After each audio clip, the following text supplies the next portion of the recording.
Assalamu alaikum wa rahmatullah. Welcome to Amigoscode. My name is Nelson and today I'm really excited to bring you this awesome course that I have for you here. So this is almost a 4-hour course that you have requested.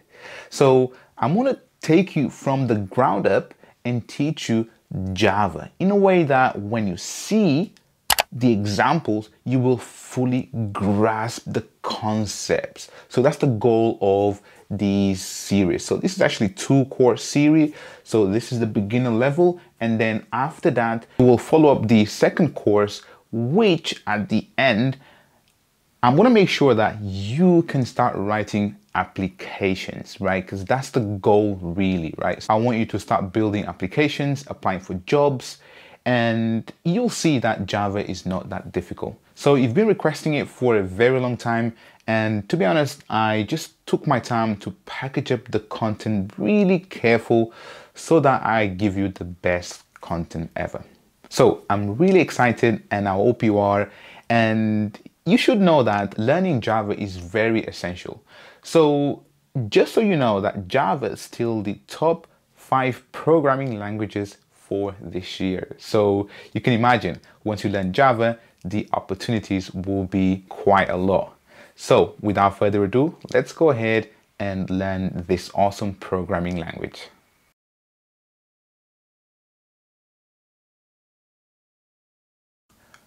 Alright, so before we kick off this course, I want to make sure that you are part of the Amigoscode community.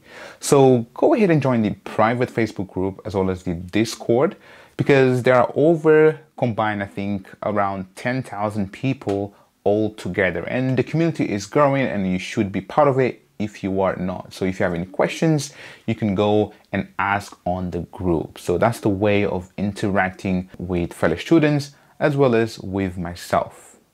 Then what I want to request from you is that you practice as I teach, right? I don't want you just to sit there and just watch, what I'm saying and what I'm typing, because that's not the best way of you learning, right? So I really want to add value, and please do take my advice. So practice as I teach.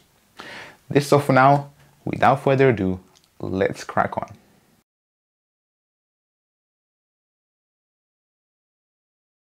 To kick off this course, let's go ahead and learn about the Java Development Kit, or simply known as the JDK, as well as installing it. So the JDK is simply an environment that gives us everything that we need to develop Java applications. And inside of the JDK, we have a few things. One, we have the Java Runtime Environment, or the JRE, and this contains all the libraries and classes for us to develop these applications. But more importantly, inside we have something known as the JVM, or the Java Virtual Machine. So this is what is actually responsible of executing your Java programs. I'm going to explain more about the JVM in a second, but for now, let's understand the JDK version history. So everything started back in 1995, where the JDK beta was released. And then in the following year, the JDK 1.0 was released, so 1996. Then all the way to March 2020, we have the current version, which is JDK 14. And I'm recording this video in July, but in September, a new version will be released, which will be the JDK 15. So you can see from 14 to 15, there is a 6-month gap. So let me now take a step back and go all the way to JDK 1.8. which was released in March 2014.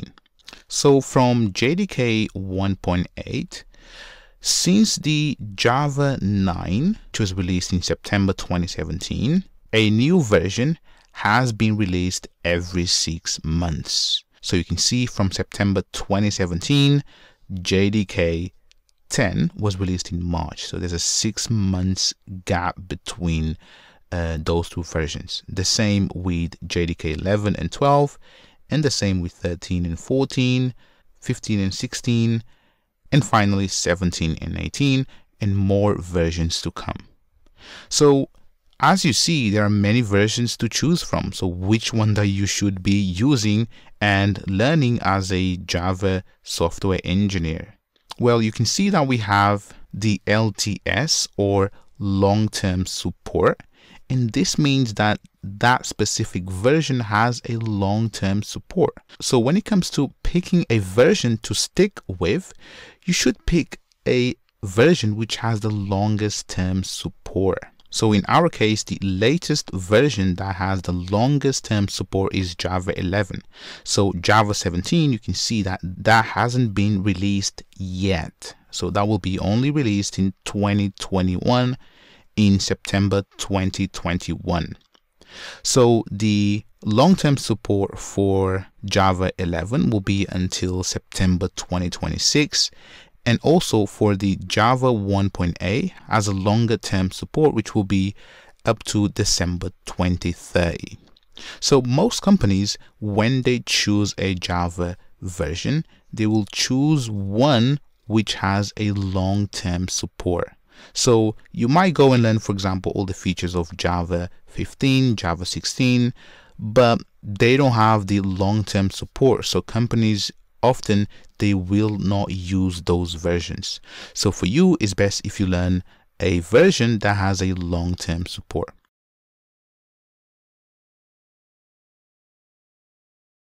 All right, to download the JDK, navigate to Google and type JDK and then download, and pretty much click on the very first link. And right here, you see that we have Java SE download. So SE stands for Java Standard Edition. So you have different flavors. If you are going to build enterprise applications, then you might use the Java EE version. But for this course, we're not going to build any enterprise applications. So we're just going to stick with the Java Standard Edition. So right here, remember, I showed you that the latest version is the Java 14 right here. And you have a bunch of links. So let's find the long-term support. So Java SE 11, and right here you have the JDK download. So Oracle JDK and then download. So you might or might not see this message right here, but it simply says that the JDK license has changed. So with Java, you have two versions. You have the Oracle JDK. So this is when for you to run Java in production, so running your Java code to real users, you need to have a license, or you can adopt to use the Open JDK. So for this course, we're going to use the Oracle JDK because nothing changes.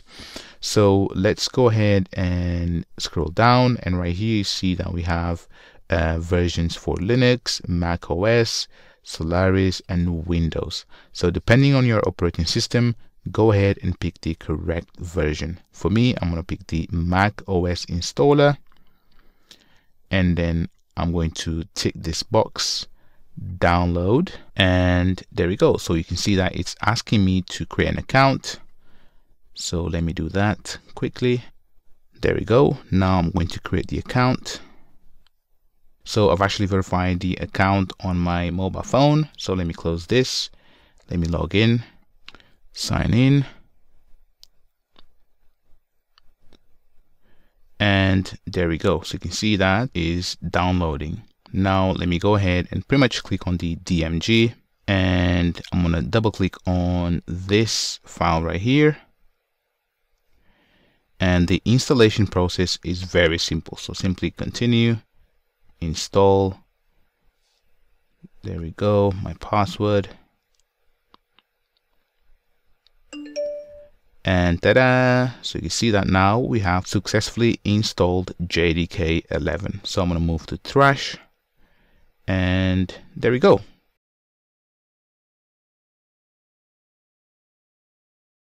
One of the reasons that I picked Java 11 is because it has long-term support. So if you apply for companies, there will most likely be using Java 11 or Java 1.8. So, usually companies, they take long to upgrade these Java versions, right? And you can imagine the amount of software built on a specific version, and then to upgrade the version sometimes is not a really straight process. But feel free to experiment with other versions that you see. Everything that we're going to cover in this course will be applicable for every single version. So this is just something to bear in mind. You're not just tied to Java 11. So this off now, let's move on.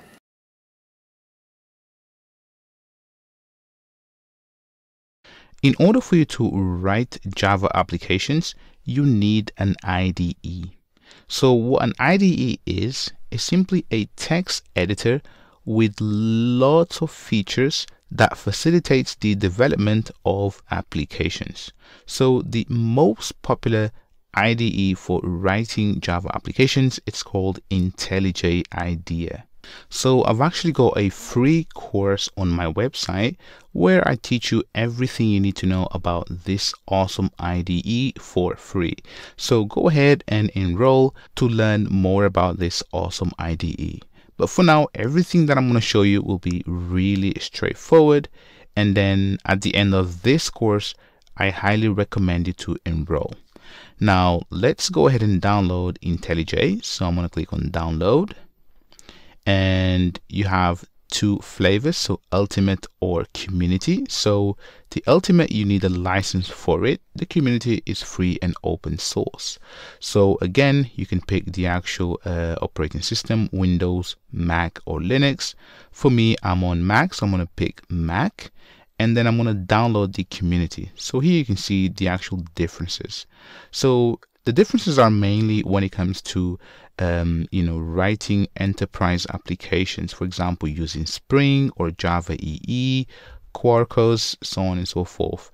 And also you have, Swagger, JavaScript, and database tools. But to be honest, I always use the community because it does everything I need. So let's go ahead and download the community version. And there we go. So just give it a second. Right, so that has completed. Let me click on it and then drag this to applications, and there we go. So you have now successfully installed IntelliJ.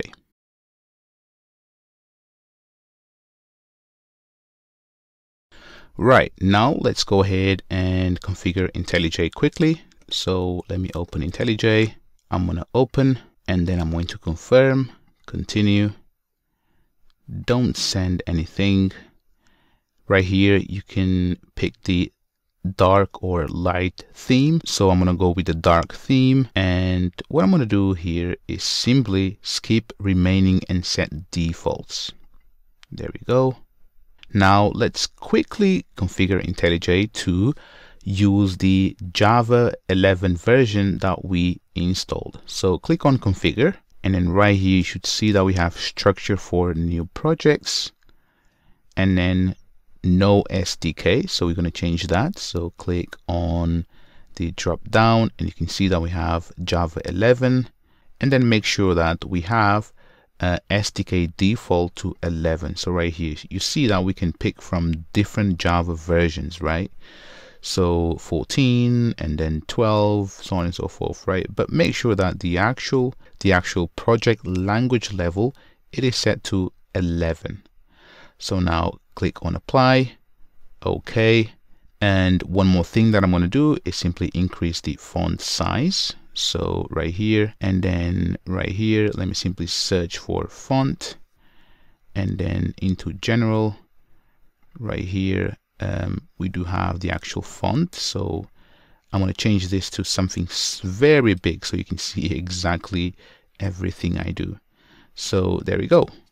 Now let me simply apply, and let me also click on key map, and right here I'm going to select the IDEA Classic. So this is the key binding that I prefer when using IntelliJ.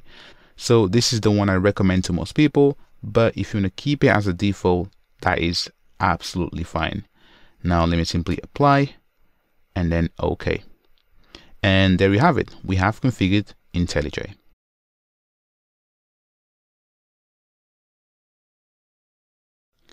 All right, let's go ahead and create our very first Java project with IntelliJ.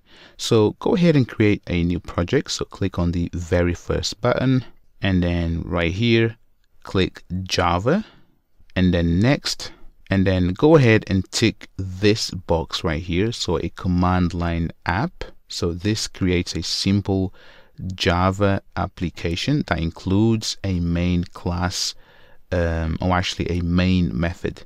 So now next, and then right here, the project name, let's go ahead and simply say learning and then dash and then Java. And you can see that we have a base package. So right here it says com.company. So here you could, just have your own domain or name. For now, let me simply say com.amigos and then code. I want to touch on packages later, but for now, just change that according to your domain or name. And if you don't have a name or domain, just leave it as default. And then pretty much just click finish. And there we go. So you can see that now it's actually giving me some tips. So I'm going to say do not show tips. So if you want to learn all the tips, go ahead and check my website where I teach this awesome IDE for writing Java applications from start to finish. Now let me simply put this full screen and there we go. So right here you can see that we have a couple of tabs on the top left hand side. So right here I'm going to click on project and you can see that we have some folder structuring right here. So don't worry about this too much for now. I'm going to teach you everything that you need to know in a second. But for now, let's go ahead and write your very first Java application. So simply type system dot and then out dot print line, and then within quotes simply say hooray, my first Java app.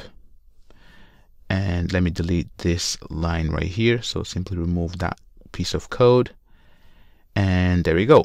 So I know I haven't explained what all of this means, but for now, just copy along because I'm going to teach you literally everything about this programming language so that you understand. But for now, this line right here simply prints to the console, hooray, my first Java app.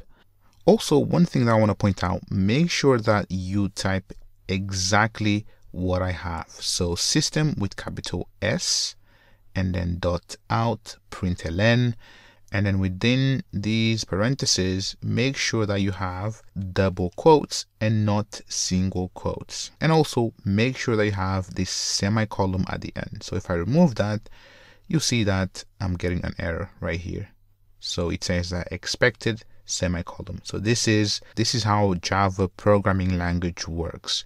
It's very verbose. You need to specify semicolons and double quotes, unlike some other languages such as Python or JavaScript. Now the way you run your application is simply by right clicking, and then you can simply say run main, right? You can run main, or you can click on this play button right here, or this one right here, or on this one right here. So top right corner. So there are many ways of running your application. So let's simply go ahead and pretty much just click on play. There we go. And then run. Just give it a second. And there we go. So you can see that right here, you have hooray, my first Java app. And congratulations, this is your very first Java application. It's very simple, but this is the beginning of your journey towards becoming a Java software engineer.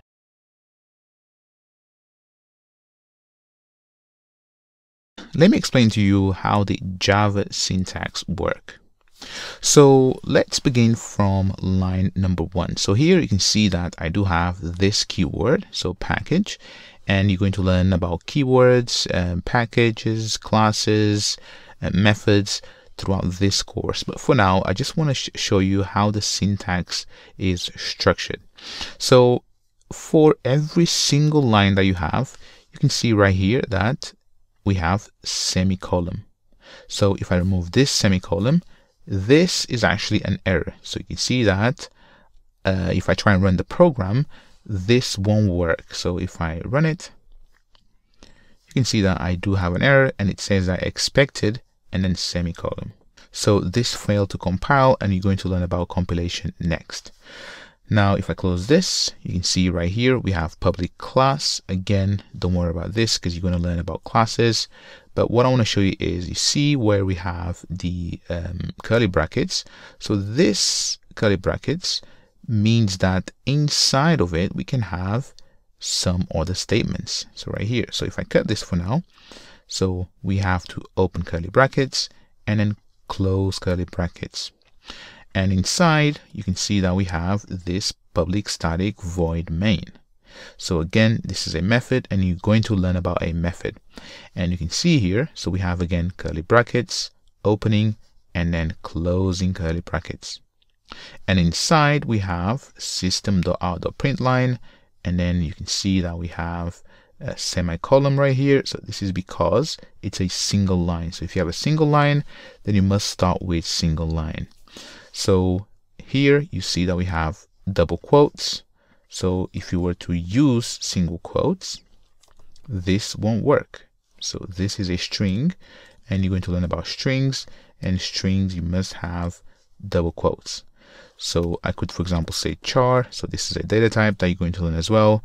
But for now, just watch what I'm doing, because I want to show you the actual syntax. So if I say char and then a equals 2, this time I can use single quotes because of this data type right here called char. Whereas with strings, we must use double quotes.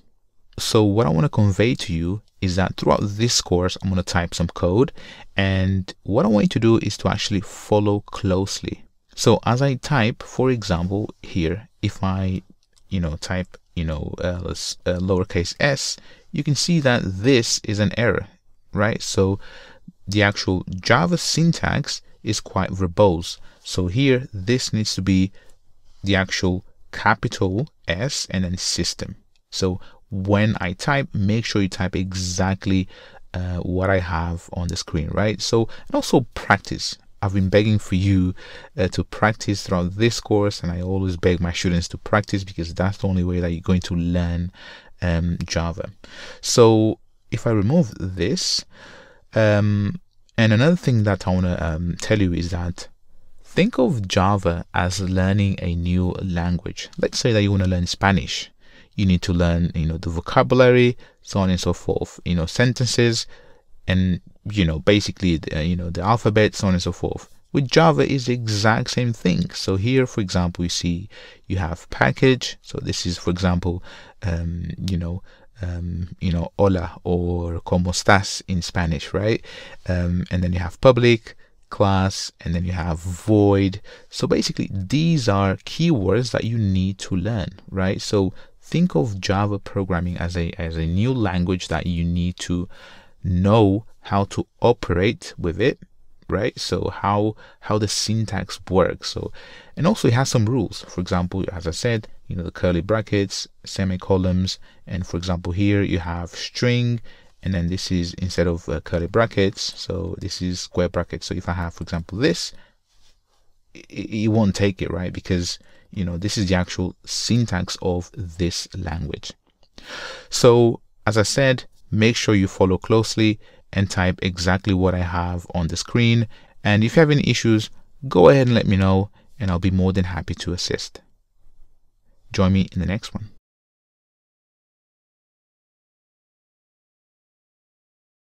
Alright, inside of IntelliJ, go ahead and expand the project tab, and inside expand the learning Java folder, and then inside you should see SRC, which stands for source, and then inside you see that we have the package that we have created, so com.amigoscode or your domain.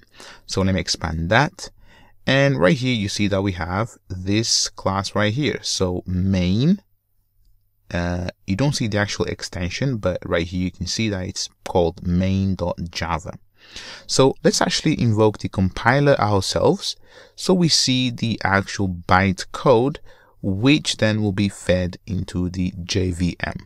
So right here you see that we have the terminal, so go ahead and click on terminal, and this is my terminal. So right here you can see that I'm inside of learning-java, and if you want to learn more about how to use your terminal command line, go ahead and check my website where I've got a free course teaching you how to use your terminal or command line, because it's a vital skill that you should have as a software engineer.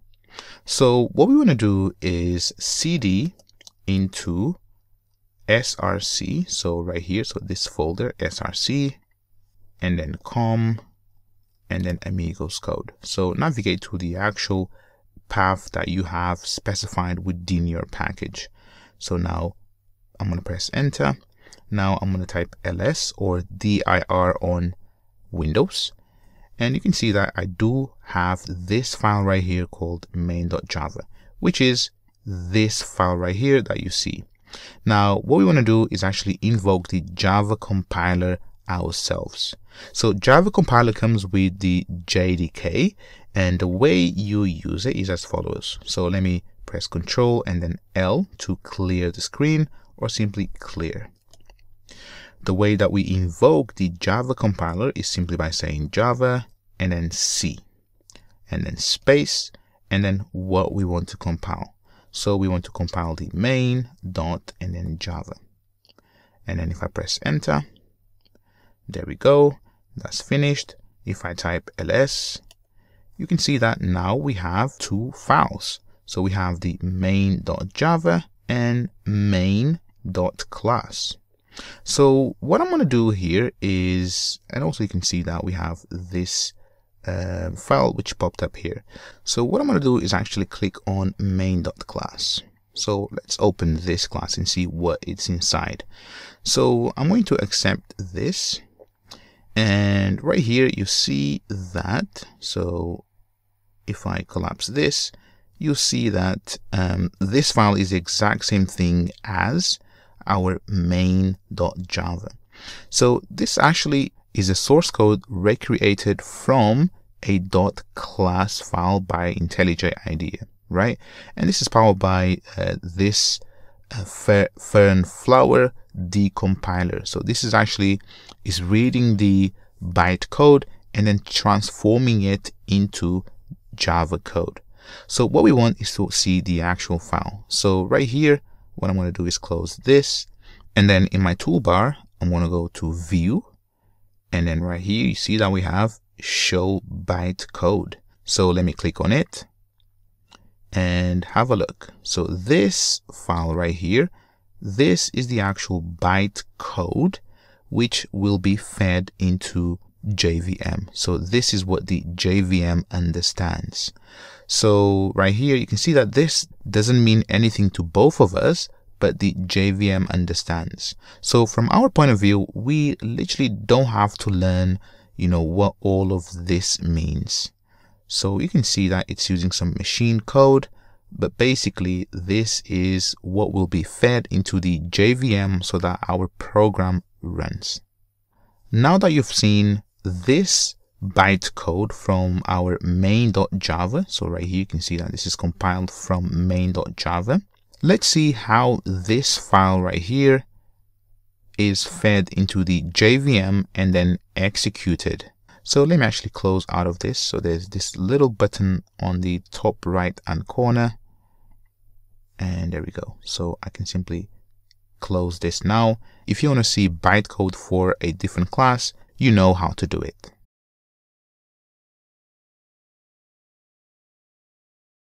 To run our Java program, let's go ahead and open up the terminal again, and let me clear this. And what I'm going to do is go back to learning and then Java. So cd and then dot dot, whoops, dot dot, and then dot dot. So I'm going back 3 folders. So right here, you see that now I'm inside of learning dash and then Java. Now the way that we invoke the JVM to run our application is simply by running the main class. So every single Java program should have this class right here, and inside it should be this method. So public static void main string, and then you will learn about this, and then args. So this is an array. You will learn about arrays later. So every single Java program should have this class, and this class contains this method, so static void main, and this is the main entry point to execute your program. So many other languages have the exact same concept. So now let's go ahead and invoke the JVM, and actually need to be inside of src. So cd and then src. So inside of this folder right here, so src, and you can see src. Let me clear the screen, and to invoke the JVM, simply type Java, and then we need to specify the fully qualified name. So I'm going to explain what a package is in a second, but right here you can see that the package is com.amigoscode, and inside we have the class called main. So we need to say com.amigos and then code dot and then main. Now the main will refer to the main.class. So if I run this, you can see that now we have, hooray, my first Java app. Now let me actually go back to com and then Amigoscode, and let me simply rm and then main.class. So now if I do an ls, we don't have it anymore. Let me go back to src and then clear the screen. And if I pretty much just run the same command, so Java and then com.amigoscode.main, if I press enter, you see that could not find or load main class, right? Because we deleted the file. So remember, what we need to do is simply cd into com and then Amigoscode, Java C, and then main dot and then Java, enter. There we go. Now we have the main dot class again, cd dot dot and then dot dot inside of src. Let me clear the screen, and then Java and then com.amigoscode and then dot main, enter, and you can see that it works.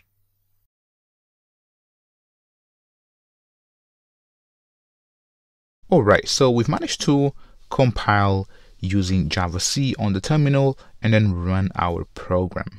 So right here, you see that we have this main.class, right? So what I want to do is, you see we have this out folder, right? So we have this out folder. So let me go ahead and delete that. So I'm going to delete that. And then basically the purpose of an IDE, or in our case IntelliJ, is to basically compile and run the application on the JVM instead of us having to do everything manually, right? So this is why we have these play buttons. So if I run the program, and if you notice closely at the bottom, it says building, and then, so you actually didn't see it, but somewhere around here it was saying building, and then it run the actual application, right? But now you can see that we have this out folder. So I deleted it, but we have this out folder. So if I expand this out folder, you see that we have production, learning Java, com, Amigoscode, and then check this out. So this is the actual main.class, which then gets executed by the JVM. So that you know, we don't have to manually compile our applications. I just wanted to show you how it's done behind the scenes, but IntelliJ will take care of things. If you have any questions, go ahead and drop me a message. Otherwise, let's move on.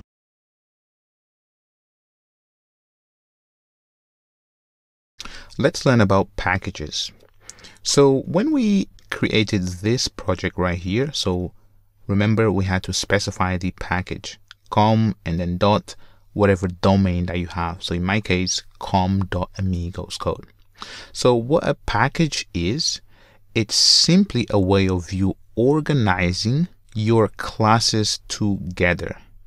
So right here, let me simply show you that the actual package is simply a folder structure. So let me actually right click and then reveal in Finder, and right here. So hopefully you can see that inside of SRC, I do have com and then Amigoscode, and inside we have these two files, so main.java and main.class. So let's remove this main.class because we don't need it. There we go. But you can see that a package is simply a directory structure that allows you to group classes together. So right here we could go inside of the com.amigoscode and create a new package. So let me go ahead and right click inside of this package and then new, and then you should see that we have package. And let's simply name this package as foo. And we're going to create a new package inside of the com.amigoscode package right here, and then bar. Now what is cool about packages is that you can nest them. So inside of bar you could have another package, and right here let me simply say bar and then bar, and you can see that we have bar dot bar. And again, inside of foo, we could also create another package. But let me go back, and now you see that. So if I make this a little bit bigger, there we go. So you see that inside of bar, we have another folder, and inside of bar, it's empty. We don't have anything inside. And inside of foo, it's empty. So let me go back to IntelliJ, and inside of foo.bar, let's create a Java class and simply name it as bar, and make sure it is capital. So all classes in Java should start with uppercase. So enter, and now you see that we have this public class bar. So you're going to learn about everything, but I just want to show you exactly how packages work. And again, let's go ahead, and inside of foo we can also right click and then new, and then it doesn't have to be a class, but it could be a file, for example. But let's go ahead and create a class and simply name it as foo, and then enter, and you can see that now everything is organized. So packages really allows you to group and organize classes for your applications. So if I go back, so I just want you to see that this is just a folder structure. So you have the bar.java, and inside of foo you have foo.java. If you have any questions on packages, please do let me know and I'll give you further explanations. So let me just close this foo.java, and the same with bar.java.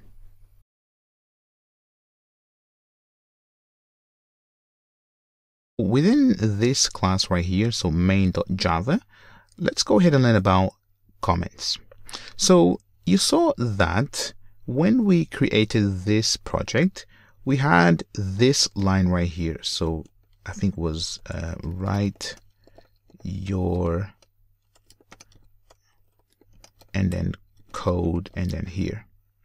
So what this is simply a comment.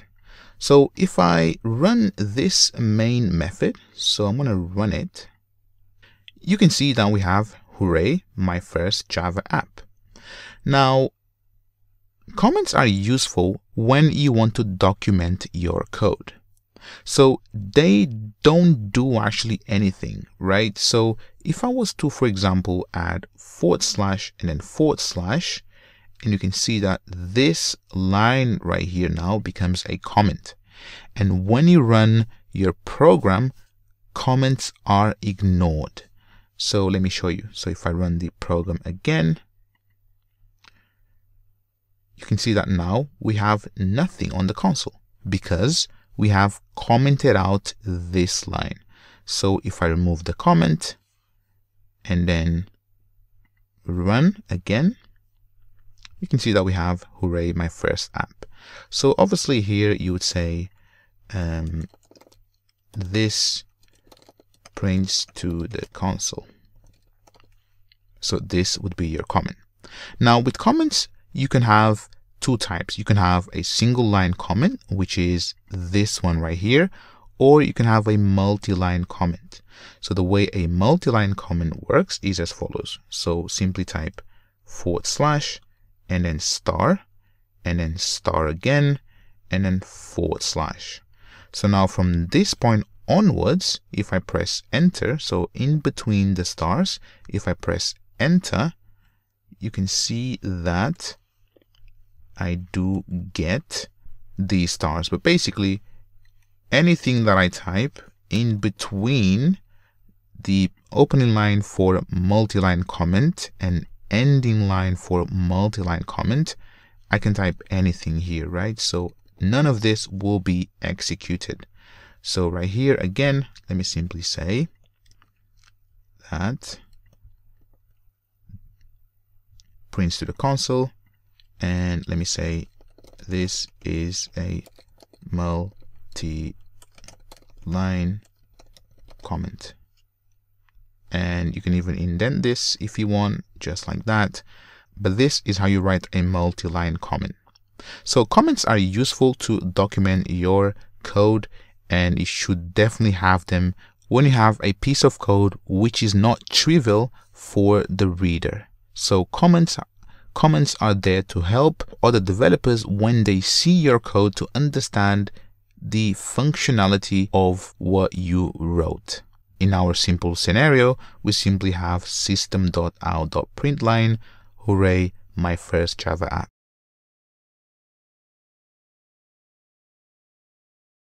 Right, I want to teach you what variables are. So to illustrate the example, I've got this box right here, right? So variable is simply a box. Just think of it as a box, right? And inside of this box, you can store only one thing, right? So for example, I could take this sticker right here and I could store inside of the box.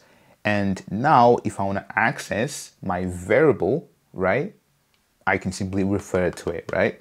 So this variable or this box right here has a name, and this is how you actually get hold of it, right? By its name. So if I remove this from here, so when you define a variable, you need to specify the actual data type, and we're going to cover data types in a second, but you need to specify what goes inside of this box or variable, right? For example, if I want to, I can take my phone, and by the way, it's a pink phone, don't laugh at me. I could take this phone and then store it inside of this box, right? So now I've got a variable that holds my phone. So variable is something that you will use quite a lot, and also I'm going to show you later on arrays, which you can then store more than one thing inside, right? So for example, you could store both the phone and the sticker, or a bunch of other things inside, right? So we're going to cover that later when we work with arrays, right? And also data structures, which is very important.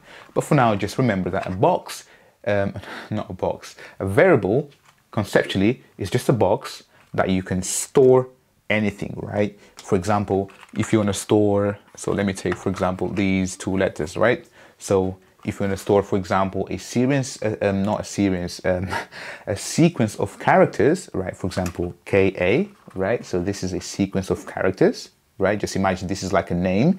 You could store that inside, right? Now, anytime that you want to find out the contents of this box, right? The actual value, you simply call its name, and then that will give you KA, just like that. So I hope you understand what variables are.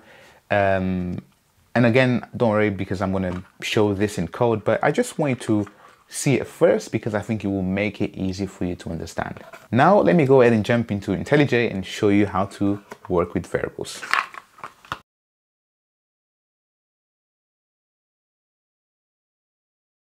As I've explained, a variable, it's simply a placeholder where you can store values. The way you create variables is as follows. First, you need to decide on the data type. So with Java, you have two options. You have primitive data types or reference types. And the syntax goes as follows. Let's say that I want to create a box where I want to store a number inside. So I want to create a number inside.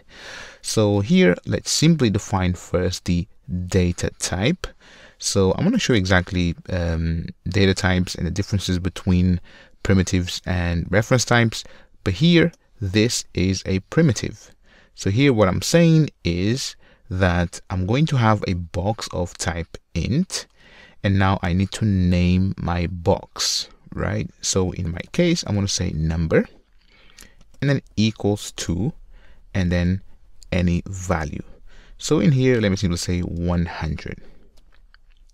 Now let me explain this again. So in here, this is the actual data type. So in this box, I can only store numbers. If I was, for example, to store a sequence of characters, so for example, Amigoscode, you can see that I'm not allowed to do it.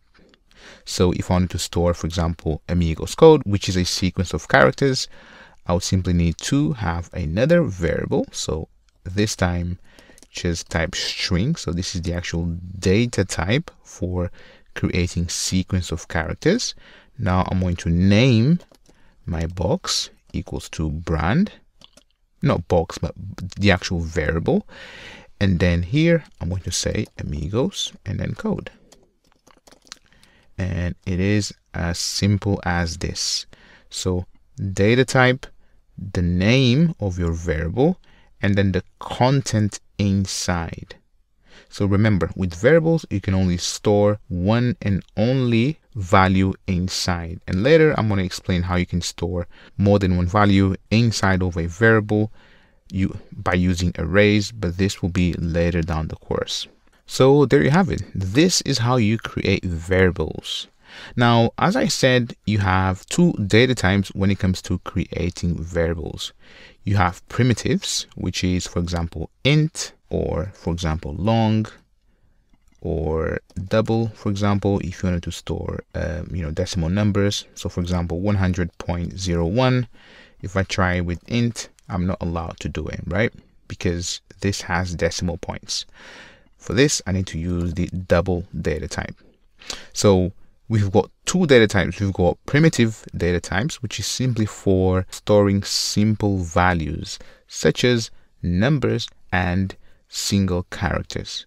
And then we have reference types or objects to store complex data types. For example, if I want to find out the current date, so here I can use this data type, so date, and right here, just make sure that you have this import statement, just so that it works.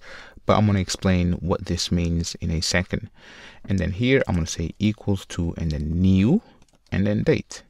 So you can see the way that we create these are a little bit different. And this is because these are special. So anytime you see new, it's because it's a reference type. And this means that the data type in itself, it's more complex than primitives. So primitives are numbers and single characters. If you have any questions on how to create variables, please do let me know. But next, let's go ahead and learn about primitive data types. And then after that, we're going to learn about reference types.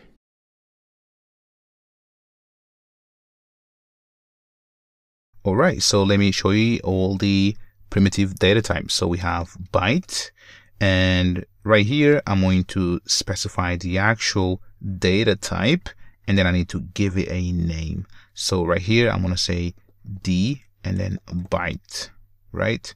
So this is the actual name. Now, you might be thinking, well, I could name this byte, but I'm not allowed because byte is a reserved keyword in Java.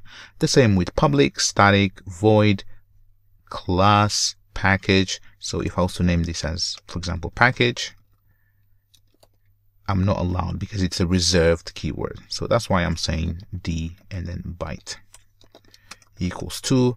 And then remember, the byte stores whole numbers from minus 128 to 127. So if I say minus 129, try and store that, this will not work. So this has to be 128, and there we go. And even if I put 129, you can see that IntelliJ is actually telling me that I need to provide an int.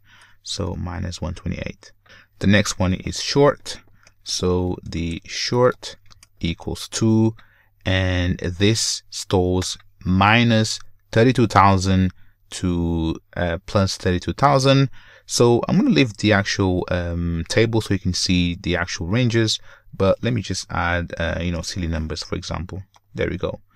Oops, this is actually more than 32,000. So there we go. The next data type that we have is int. So the int equals 2, and again, int also stores whole numbers.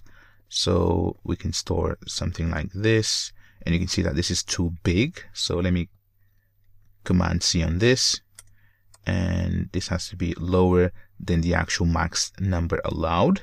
And then we have long, and then long equals 2. If I paste the previous number, you can see that it should work. Oh, actually it works, but what we need to do with longs is add either a lowercase l or uppercase L. So I prefer uppercase L. And right here, so these 4 data types, they allow you to store whole numbers, and the difference really is the actual size in memory, right? So byte is 1 byte, short is 2 bytes, int is 4 bytes, and long is 8 bytes in memory. So obviously, so this will take a bigger number, therefore it requires more to be stored in the memory. So as I said, these allow you to store whole numbers. Now, if you want to store decimals, this is when you use the float, and then float equals 2, and then right here I could for example actually let me simply say pi, right? I could say pi equals 2 and then 3.14, right? So it's actually bigger than that, but you can see that the float also is giving me an error, and this is because I need to say capital F or lowercase f. Then we have double, so I can say double, and then let me simply say double, and then pi, this is the name of the actual variable, and I can say 3.14 and then 15. So the difference between float and double is that float is sufficient for storing 6 to 7 decimal digits, whereas the double is sufficient for storing 15 decimal digits. And we're almost done with the actual primitive data types. So next we have Boolean. So right here, Boolean, and let me say is and then adult equals 2, and Boolean simply takes 2 options, either false or true. So Boolean allows you to store true or false values basically. And finally we have the char, and this allows you to store single characters. So name and then initial equals to, and let me simply say A for Amigoscode, and make sure that this is within single quotes and not double quotes. And there you have it. So if you want to print all of these values to the console, let's simply say system dot and then out dot and then print line, and you can see that this is too much. So let me show you a nice trick. Simply say SOUT, enter, and there we go. So you can see that we have system.out.println. Now I'm going to print the byte, and then I'm going to press command and then D a couple of times. So we have the and then short, long, int, and then pi, and then double pi. Oops.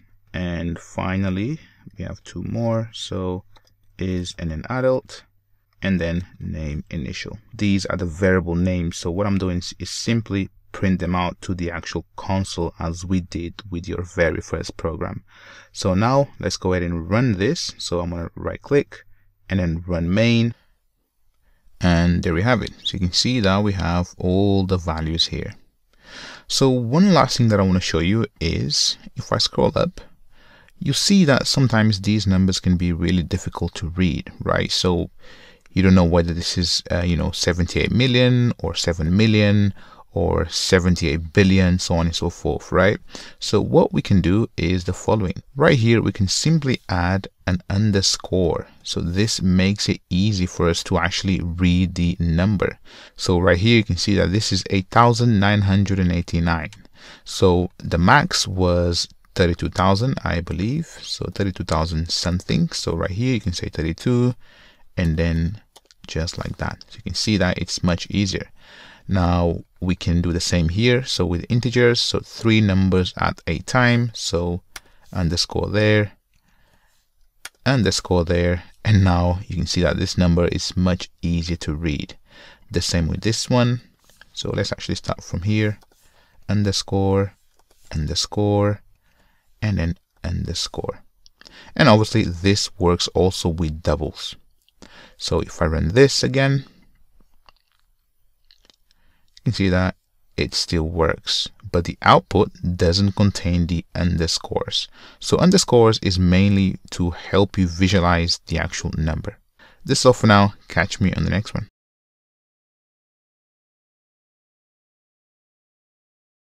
Let's learn about non-primitive data types, or simply reference types. These are very special because you as a Java engineer, you will create lots of these to build your applications. Majority of your code will be based off reference types. So let's go ahead and create this reference type. So simply type capital S and then string, and then let's simply say name equals to, and then new, and then string. So make sure you have the exact same thing that I have. So right here, so simply say string, and right here I'm going to say amigos and then code. Now I'm going to end this with semicolon. Now one difference between reference types and primitives is that reference types, they always start with uppercase. So remember, if I was to have int, so this is a primitive, and then age equals 2, and then let's say 20, right? So you see that this int starts with a lowercase. Another difference is that if, for example, I was to say age dot, you can see right here I'm not getting any attributes from this variable right here, so age. Whereas if I say name and then dot, you can see I've got many attributes and behaviors. So right here you see is blank, lines, length, region, replace, so on and so forth. But if I say age dot, I'm not getting none of that. Right here, if I delete that, and what a string is, it's simply a reference type that allows me to store a sequence of characters. So remember, we had the char data type. So let me type C equals 2, and this takes, for example, a single character right here. So you can see if I type, for example, Amigoscode, this does not work. So this is where you use the string reference type. There we go. So now I can go ahead and simply say South and then name. So remember, South gives us system.out.println. Now if I run this main class, you can see that I do have Amigoscode. Now what is interesting is that I can say dot, and then right here I've got a bunch of methods, right? A bunch of methods, and I'm gonna explain what methods are in a second, but for now let's simply say 2 and then uppercase. So now check this out. If I run again, you can see that everything now is in uppercase. So Amigoscode is in uppercase. Everything is in uppercase, which is awesome. So reference types, they give you built-in behaviors, and if you build your own, you can define those behaviors, which I'm going to show you later in this course. And you see that I've used string, right? But there are lots of built-in data types. Remember when I said that the JRE comes with classes and libraries, so there are tons of these classes that we can use. For example, if you want to know the actual current date, you can say local and then date dot and then now, and I need to store this into a variable. So let me simply say local date, which is the type, and then say now, the variable name, and then South, and then now. If I run this, you can see that this is the current date, but I can go ahead and say dot, and you can see that I do have, you know, lots of methods. So for example, get month and then run, and you can see that it says July. So this is a quick introduction to reference types, but I'm going to explain you further how to create your custom reference types. But next, let me go ahead and show you exactly what is the main difference between primitives and reference types.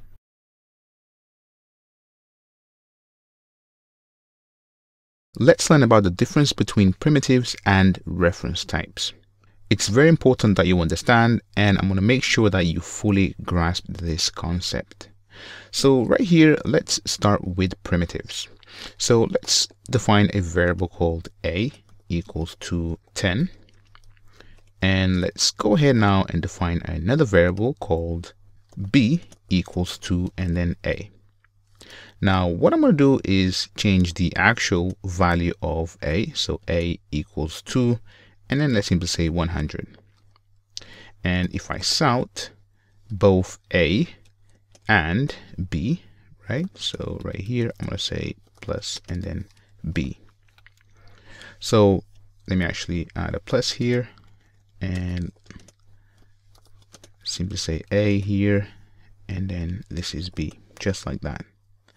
So if I run this code, and I'm going to show you exactly something. So right here, you see that a was initially 10, and then b, we said that b equals to a, and then we changed the value of a, right, to 100.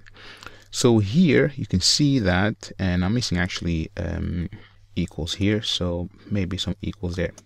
So here you can see that the final value of a equals to 100, and then b is 10. So what is happening here is that when we say that b equals to a, this value right here, so this value that goes into b, is passed by copy. So it's a copy of a, which means that if we change a, this value right here, so b, is untouched. Let me demonstrate this using Keynote. Right, somewhere in the memory in your computer, we have these addresses. So each address is where you store a variable. So in our case, we have a variable a, and this is a primitive, and we store the value 10. And then we said that we have a new variable called b, which was equal to a, right? So what this does with primitives, it simply creates b in a different memory allocation. So 201, and then this is a primitive, and then the actual value 10, right? So it just takes a copy from a to the new memory address. So this is what is happening. And right here, you saw that when we change a to 100, right, b is untouched because b lives in a different memory address. However, this is a little bit different with reference types. Right, so to demonstrate the exact same concept with reference types, let's go ahead and quickly create a static, and then class, and then person. And you'll learn about classes in a second, but for now, just follow along. So right here, let's simply say that we have a string, and a name, and simply say person, and then string name, and simply say this dot and then name equals to name. So right here, and this with semicolon. So right here, this is a class that we can create reference types or simply objects. So right here, let's simply say person, and then simply say Alex equals to new, and then person, and then pass Alex inside there. Now let's go ahead and create a second person. So I'm going to say person equals to Mariam, and then equals to, and then Alex. Now let me jump to Keynote to show you exactly what is happening here. So with reference types, it's a little bit different how these objects are stored in memory. So first we have person Alex, and this is the actual object. So this is somewhere in the memory. So let's say address 200, right? So this is an object. Then what we have is Alex, right? So we have the actual thing, right? Alex, and this is a reference to our object, right? So this is the main difference. So this is a reference to the object.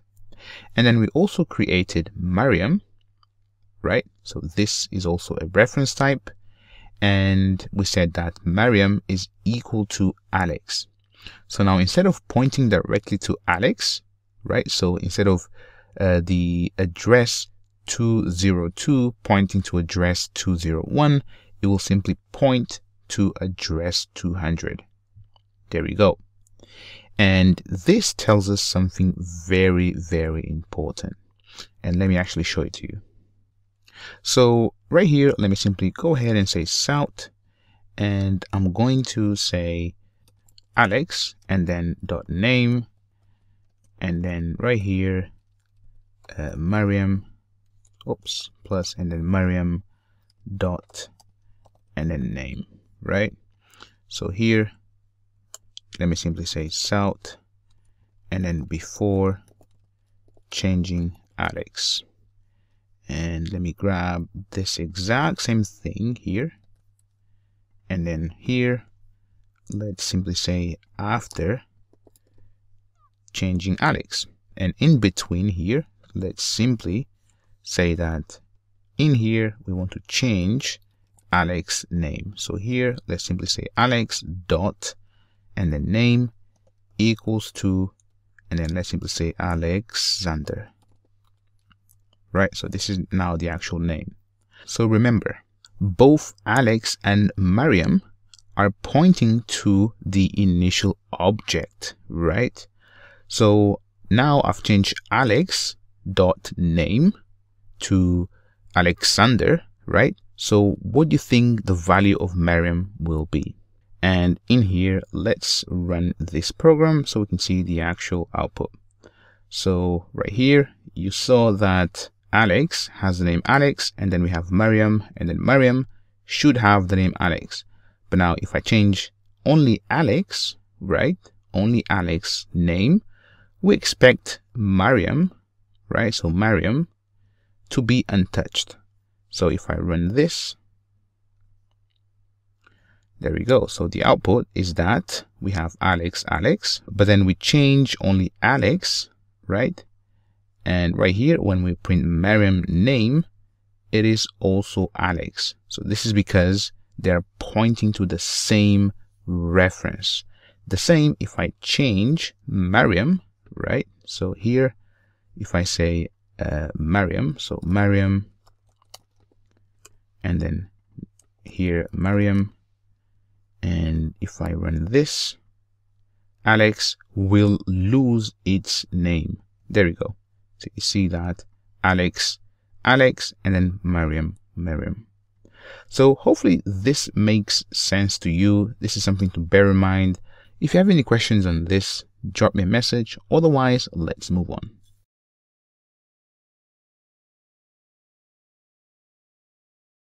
Right, I want to touch upon how you should name your variables. So right here, you said that I actually named this as main, but when it comes to variable, you should name your variables in a way that they make sense. So in our case, we know that this is the actual number 0, so we can name this as number. Or for example, if we have the pi, so the value of pi, we can say pi equals 2 and then 3.1415. So this name does make sense because it represents something. But now let's go ahead and simply say that we have int and then number, and then right here equals 2 and then 1. So you see that now we have a clash, right? Because this name right here is already being used for the number 0. So in this case, what we should do is simply name this as 0 and then 1. So you can see that this variable now tells us that the value, basically the variable name corresponds to the actual value. You should name your variables accordingly. Another thing that when it comes to naming variables is, let's say that we want to store the subscriber count for a given channel. So we're going to say, in this case, int, and then subscriber, and then count equals 2, and let's say that 1 million. So just like that, and this is 1 million. Now you see that this variable right here, it's very difficult for us to read. And what we should really be doing when we have two words for a variable name, we should be using camel case style. So what this means is count will become uppercase, just like that. So you can see that now this is much easier for you to read. And also the variables, they should never start with uppercase, so like this, so subscriber count. So there are scenarios where it should be all uppercase or none, and I'm going to show you exactly later. But remember, variables should always start with a lowercase, and then if you have a second word, that second word starts with an uppercase. So right here, let's say for example subscriber count, and then 4, and then amigos, and then code. So you can see that now this is how I'm using camel case to name my variables, because this is now easier for someone to actually read subscriber count for Amigoscode instead of being like this. So subscriber count, and then 4 Amigoscode. You can see that this now is very difficult to read. So remember, when it comes to naming your variables, make sure that the name means something, and also make sure that you use camel case for your variables.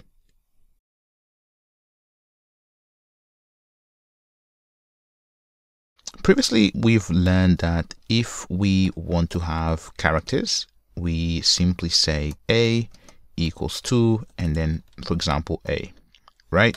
The same if you want a character b, you put it within single quotes and then you can add your character.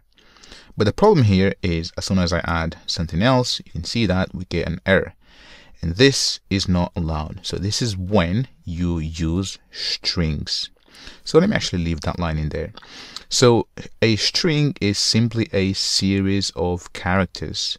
So right here, to create a string, we can simply say string.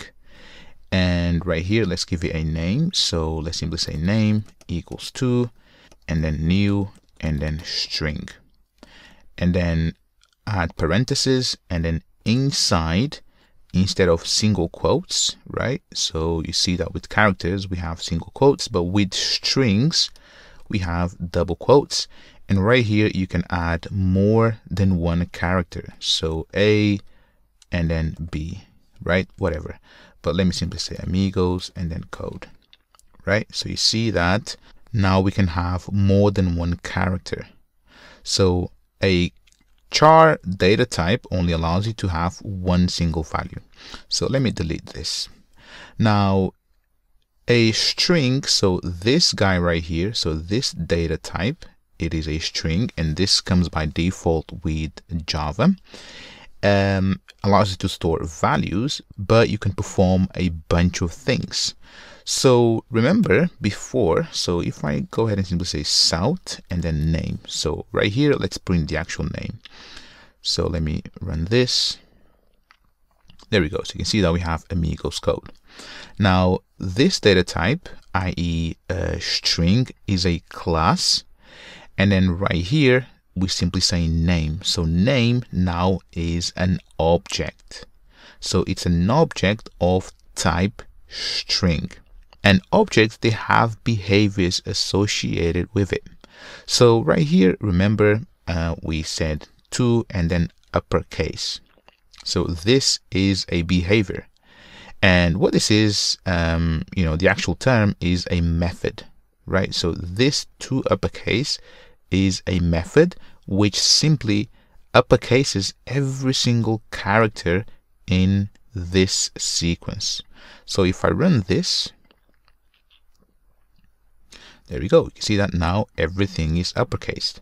I can also say, let me actually duplicate this line. Oops. Just like that. And right here, we can say 2 and then lowercase. If I run this, you can see that right here we have Amigoscode uppercase and Amigoscode lowercase. So strings are really powerful and you will use them quite often to store text. So let's actually keep on exploring some methods right inside of the string object. So this guy right here, name.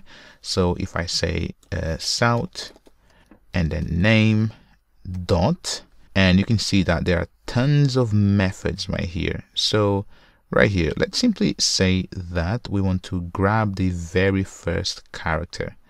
So right here we have char at, and then this guy right here, so this method takes a number, so takes an integer. So if I press Command P, you can see range index, so it takes an integer. So let's say I want the character at index 0. If I run this, there you have it. You can see that we have A. So if I want the character at index 1, you can see that we'll get M right here. Now let's also say that you want to check whether this variable right here, so name, contains the word code. So dot and then contains, and then within, so right here it takes a string code, right? So this is another string. So if I put this so you can see properly, so I can simply say string and then code equals to new and then string and then code. So now I can simply pass my variable. This is the exact same thing. So if I run this, you can see that now this returns a Boolean, true or false, right? So indeed, Amigoscode contains the word code. So if I say contains the word codes, that will fail. You see that it is false. So there are a bunch of methods that we can use with strings. So remember, this is the actual data type. So we've learned about reference types. This is the actual name, right? And and when you say new and then string, this gives you an object. So this guy right here becomes an object, and then you can invoke these methods inside of your object. So we're going to learn more about objects. I'm going to show you exactly how to create your custom objects, but for now, just know that whenever you see a data type that starts with a capital letter, you know that it is a class where you can create objects, and then you can invoke methods inside of that object, right? So one last thing that I want to talk to you about strings is, because they are so used, right? So throughout your programs, this keyword right here, so new string, can be dropped completely. And the same with the actual parentheses around it. So it becomes just like that. And that also becomes that, right? So there is no need for us to say new. So I'm gonna explain what the new means later on, but for now, just know that whenever you work with strings, you don't need to say new and then strings. One final method that I want to show you is, let's say that you want to compare whether name is equal to codes. So we can do that. So south, and then I can say name dot, and then guess what? Equals. There we go. And then code, and this will give us true or false, and you can see that it is false. Of course it isn't, right? So Amigoscode is not the same as codes. So this is all for strings. If you have any questions, go ahead and let me know. Otherwise, let's move on.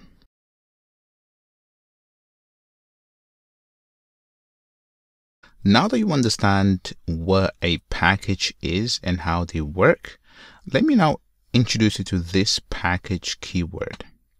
So this package keyword simply tells us that we are inside of com.amigoscode, right? So remember that we defined this when we created our project. So we have a folder called com.amigoscode. Now with package, you will see another keyword called import. So let me go ahead and simply type local and then date. So you see right here we have local date, but then we have Java dot and then time. So if I try date, for example, you can see that we have date classes, right? And they come from different places. So one comes from java.util and the other one comes from java.sql. So this date right here, you should be using it when working with databases, so dates for databases, and then this one when working with non-SQL dates. But basically, if I select the first one, you can see that we have this import statement right here. This simply says from this package, so java.util, give me this date class so I can use it, right? So now I can simply say date equals to new and then date, right? The same with local date. So local and then date and then equals to new. Oh, actually this time is local date equals to and then local date dot and then now. So with local dates, it's a bit different the way that you create them. So you're going to learn about the new keyword but for now, just follow along because I just want to teach you this import statement. So now we have imported from two different packages. So java.util, oh actually this is java.util, and then java.time, and from it we have local date as well as the date class. So let's do another one. So local and then date time, and you can see that this time the package is the same, right, but a different class. So you'll see these imports simply when you want to bring in classes that belong to different packages. So let me just name this, and this will be like that now, right? So this is the way that you should really be importing these. But as you see, my IDE is actually doing the import for us, right? So we don't have to manually know where each class lives, because I just need to type the date, and you see that we have auto completion, right? So for example, if I also type string, you can see that we have java.lang, right? So java.lang, so this actually is an interesting one. So let me simply say string and then s equals to new and then string. So right here, so you see that we have no import statement. Anything that comes from java.lang, we have no import statements. So let me show you also that another way that you could use a class is by simply saying, so right here I'm going to take this, I'm going to cut it and then put it here, just like that. So this is the exact same thing, so the same here. So I'm going to cut this and then put it here, there, and then there, and then there. So if I put this on a new line, so you can see that this is the exact same thing, right?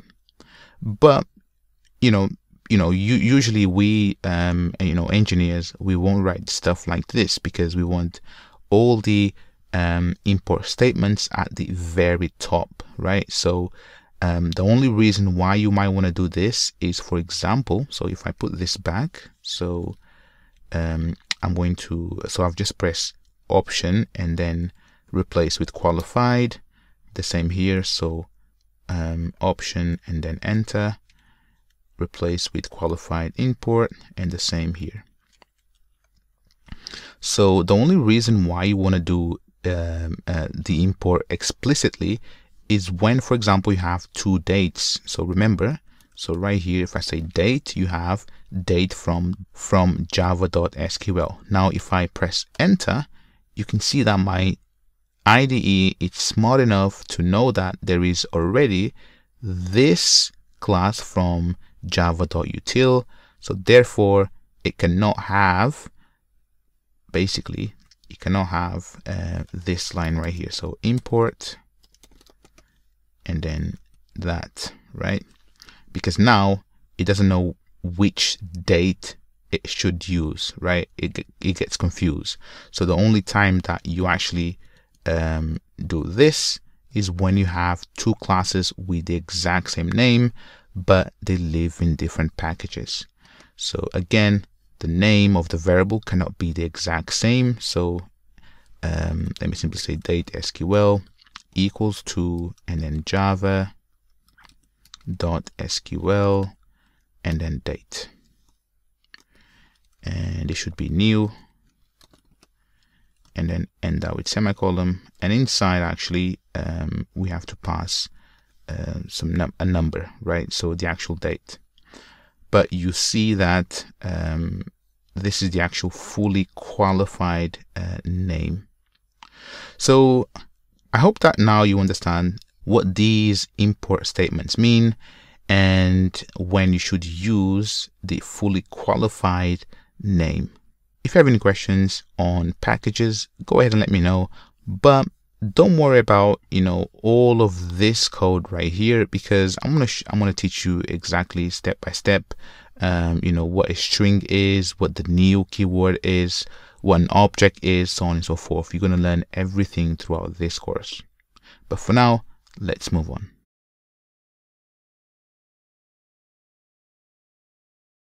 Right, let's learn about the reserved keywords and what it means and why it's important. So reserved keywords are keywords which are used for the language itself. For example, package, public, class, static, void. So what this means is, let's say that we have a variable, so int, and let's say that we want to name this as public, right? And then equals to, and then 0. So this does not work because public, it's a reserved keyword. So right here, I could simply say number, and you can see that this works because number is not a reserved keyword. So there are lots of these keywords. So you will learn, for example, the final keyword. So the same if I was to say void, you can see that it doesn't work, right? If I was to say final, final is a reserved keyword. If I was to say class, you can see that it does not work. So actually, so this guy right here, so main, so this works. So if I say main, this works because this is the actual method name, and we're going to learn about methods later on.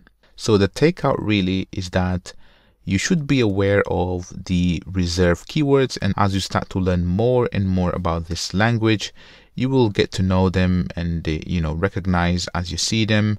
But the good thing is IntelliJ, the IDE, is here to help you, right? So if you make a mistake, it will actually tell you that it's a reserved keyword.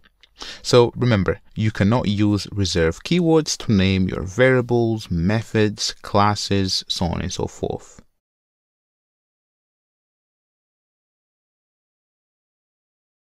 All right, let's learn about arithmetic operations.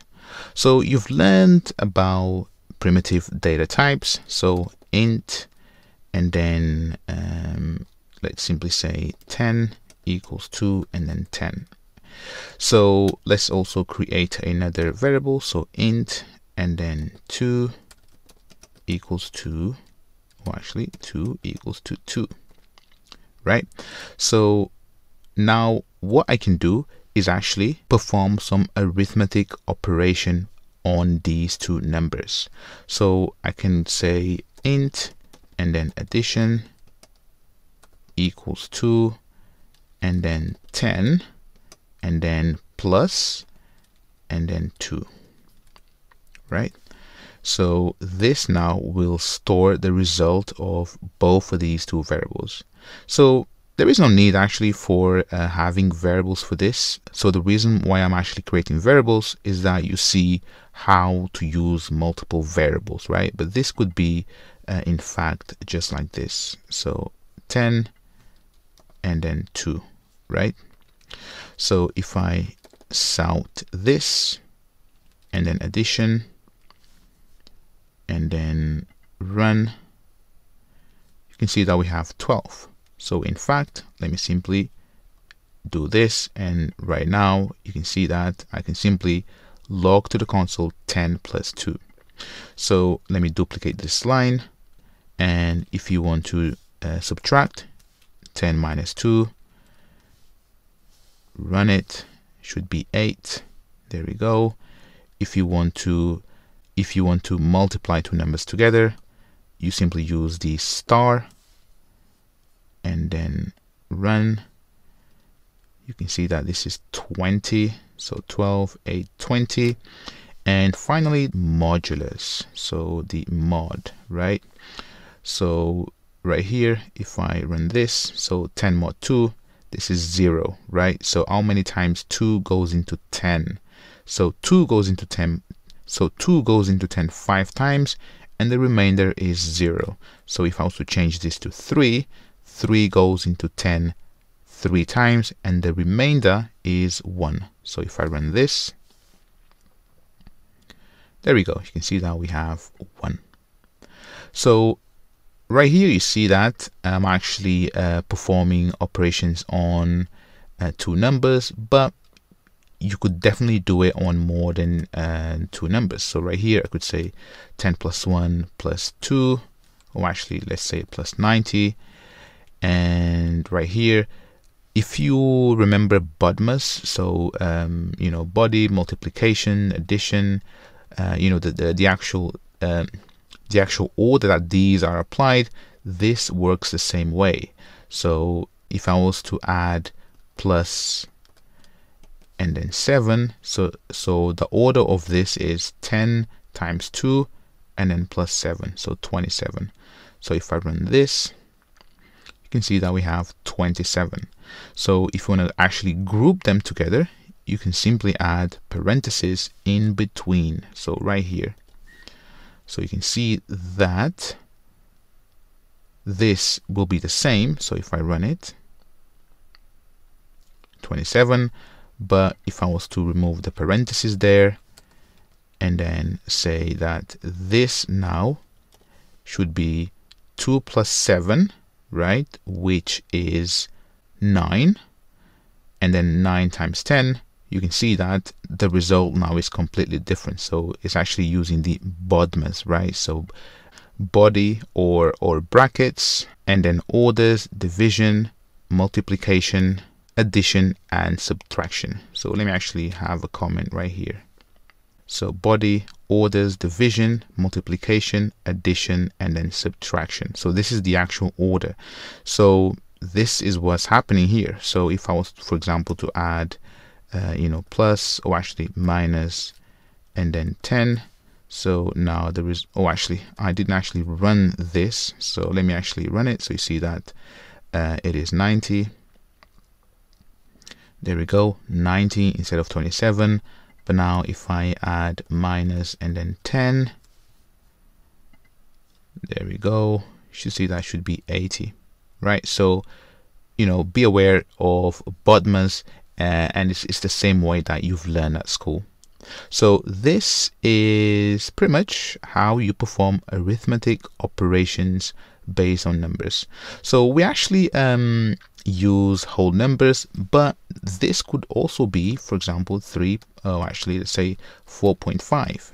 You know, it's the exact same thing, whether it is whole numbers or decimals, is the exact same thing. So you can perform arithmetic operations on numbers.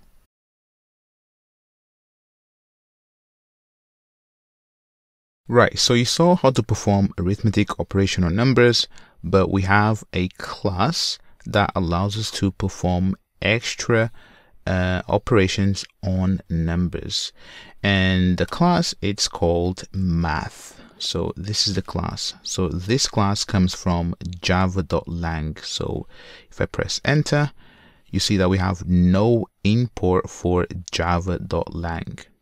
So remember that I said that with these classes right here, we can perform certain, we can invoke methods. So right here, if I say dot, you can see that we have a bunch of methods that allows us to work with numbers. So right here, let's simply use the absolute, so ABS. So what this means is if I pass minus 10, and let me actually surround this with salt, just like that. So if I run this, you can see that this becomes 10. So basically, if you have a negative number, it turns it into positive. Let's look at some of the other useful methods. So math and then dot. So right here, let's scroll down. So right here we have max. So let's use max. So basically max takes two numbers. So let's simply say 3 point and then 6 and then 10.11, right? So this will give us the max number between those two. So in fact, let me simply surround this again with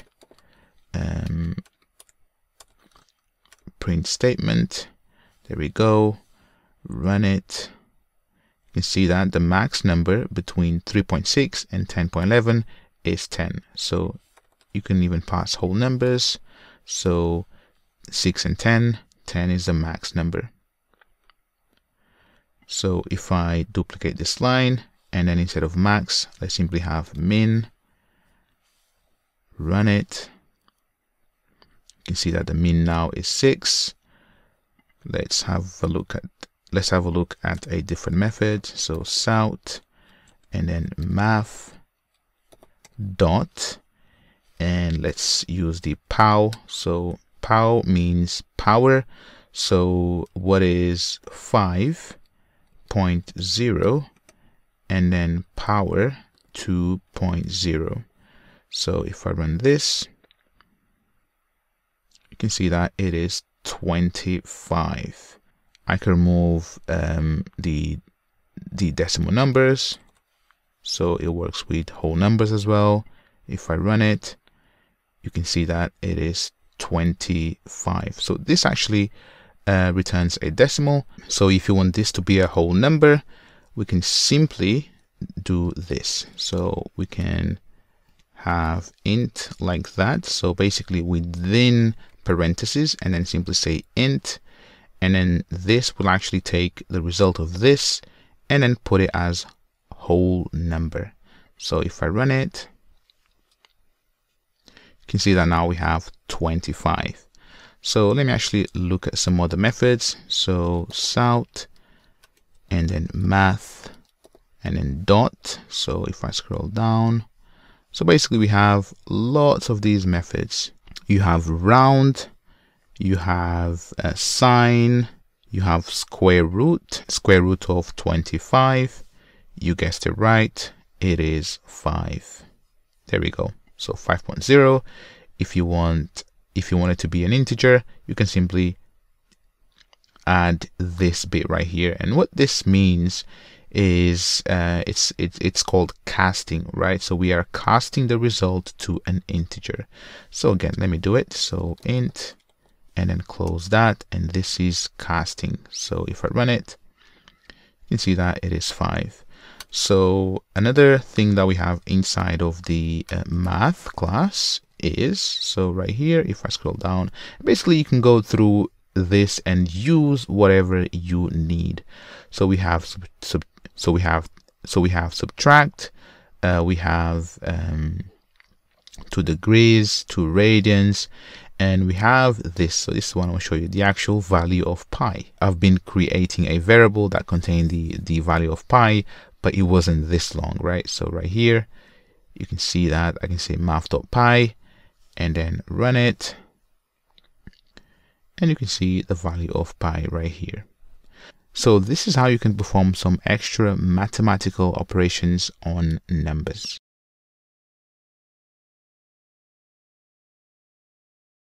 Right, let's learn about the comparison operators.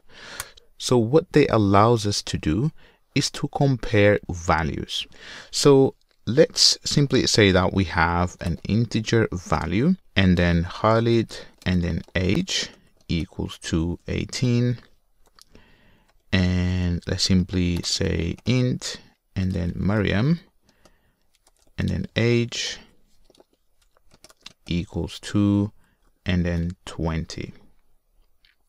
Now what comparison operators allows us to do is to perform basically operations on these two numbers, or actually 2 or more numbers. So right here, if I want to know whether Khalid's age is less than Mariam's age, I can simply say boolean and then is Khalid older than Mariam, and then equals. So you can see that this is a very long variable name, but you've learned how to name variables correctly now.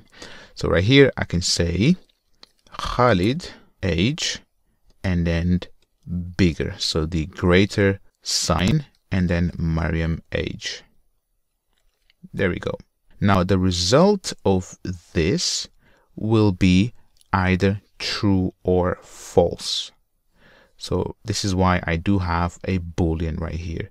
So if I simply sout this and then is Khalid older than Mariam, and in fact let me just take this right here and then put it here, and then delete the line above. If I run the program,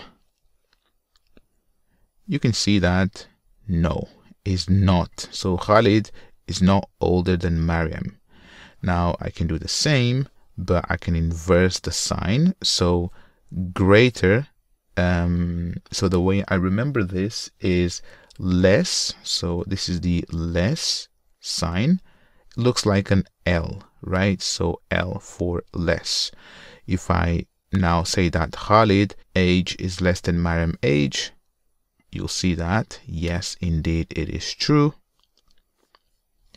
And we can also say that, or actually check whether Khalid age equals to Mariam age.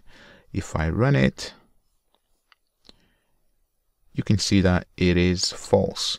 But if I change Khalid age to 20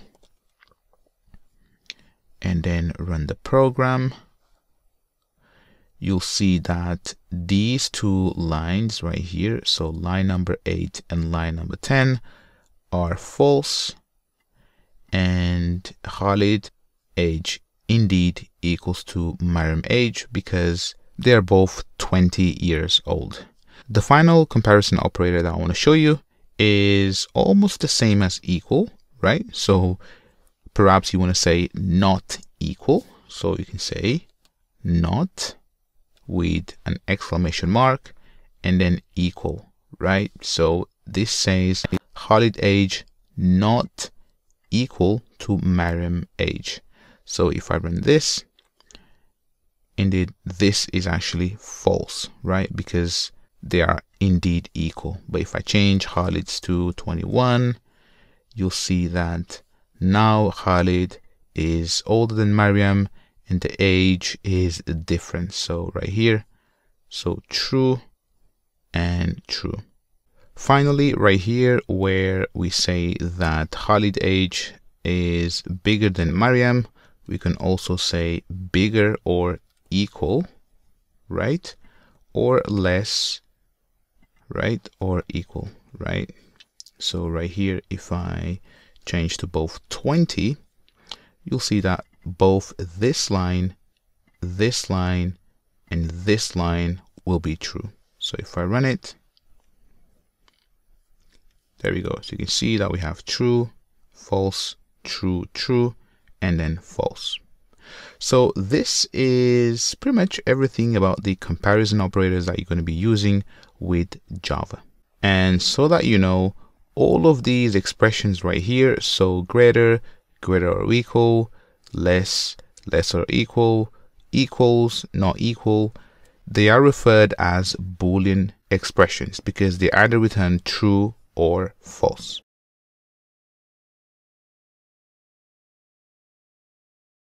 Logical operators allows us to combine multiple Boolean expressions. So right here, remember that this returns true or false, right?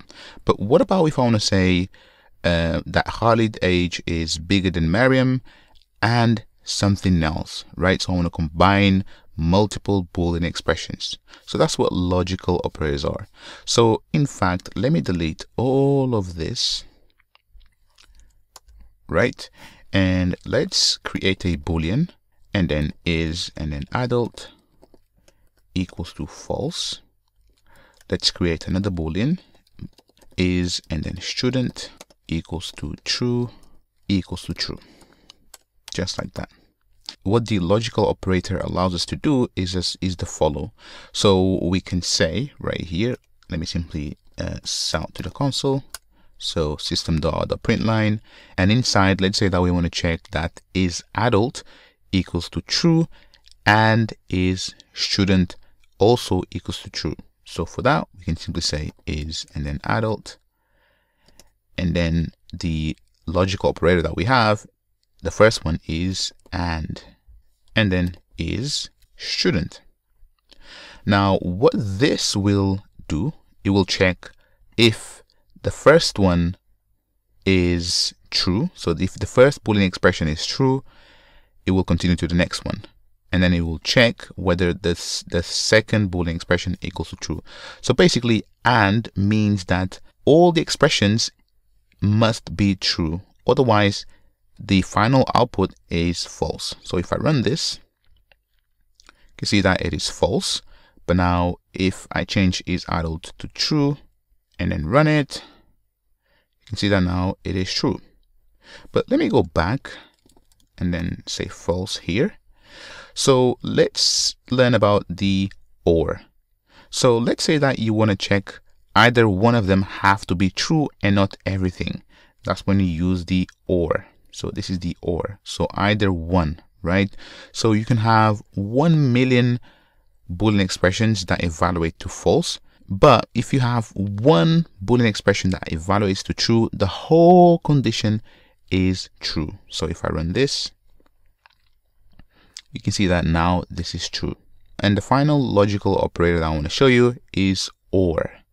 So right here, if I pretty much wrap all of this, so I'm going to wrap all of this, right? So we can wrap things, and now this is another Boolean expression. So this whole thing will return true or false. So right here, let me also say that. So let me have a second variable here. And what I want to say is Boolean, and then is Amigoscode member. So if you are not part of the Amigoscode community, make sure to check it out. So right here, I'm going to say true. Let's say that you are. And now I can say, so let's say and is Amigoscode member. So if I put this on a new line, so you can see everything. So if I run this, this will be true, right? Because this evaluates to true, and then this evaluates to true, right? So now change is student to false, and then run it. The whole thing should be false. There we go, because this is false. And remember, and whenever you use and, it means that all the Boolean expressions must be true, which is not the case. Now, the last logical operator I want to show you is how you flip the value. So let's say that right here you say is Amigoscode member, right?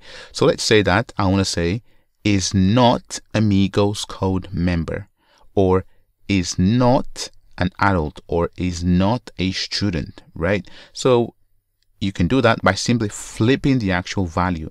So right here, I'm going to change my condition to say is not an adult or is a student. So right here, is not an adult is true. By putting this exclamation mark, it will flip the value. So now is adult will be true, and then or, so we don't care about this anymore, because as long as this one is true, then this whole statement or this whole Boolean expression is true, right? And then is Amigoscode member. So let me run it. You see that we have true. Now if I say and is not Amigoscode member, I'm going to flip it, but you can see right here, currently you are an Amigoscode member. So if I run it, there we go. You can see that it is false, right? So this evaluates to true, but then this evaluates to false. And with ands, everything must be true. One last thing that I want to show you is, you might sometimes be tempted to say south, and then is, and then adult equals. So we learned about the comparison operators. So it equals, and then to true, right? So you might be saying, oh, I want to check whether this variable right here equals to true, right? And this will either return true or false. So if I run this, you'll see that it is false right here, right? And if I run equals to false,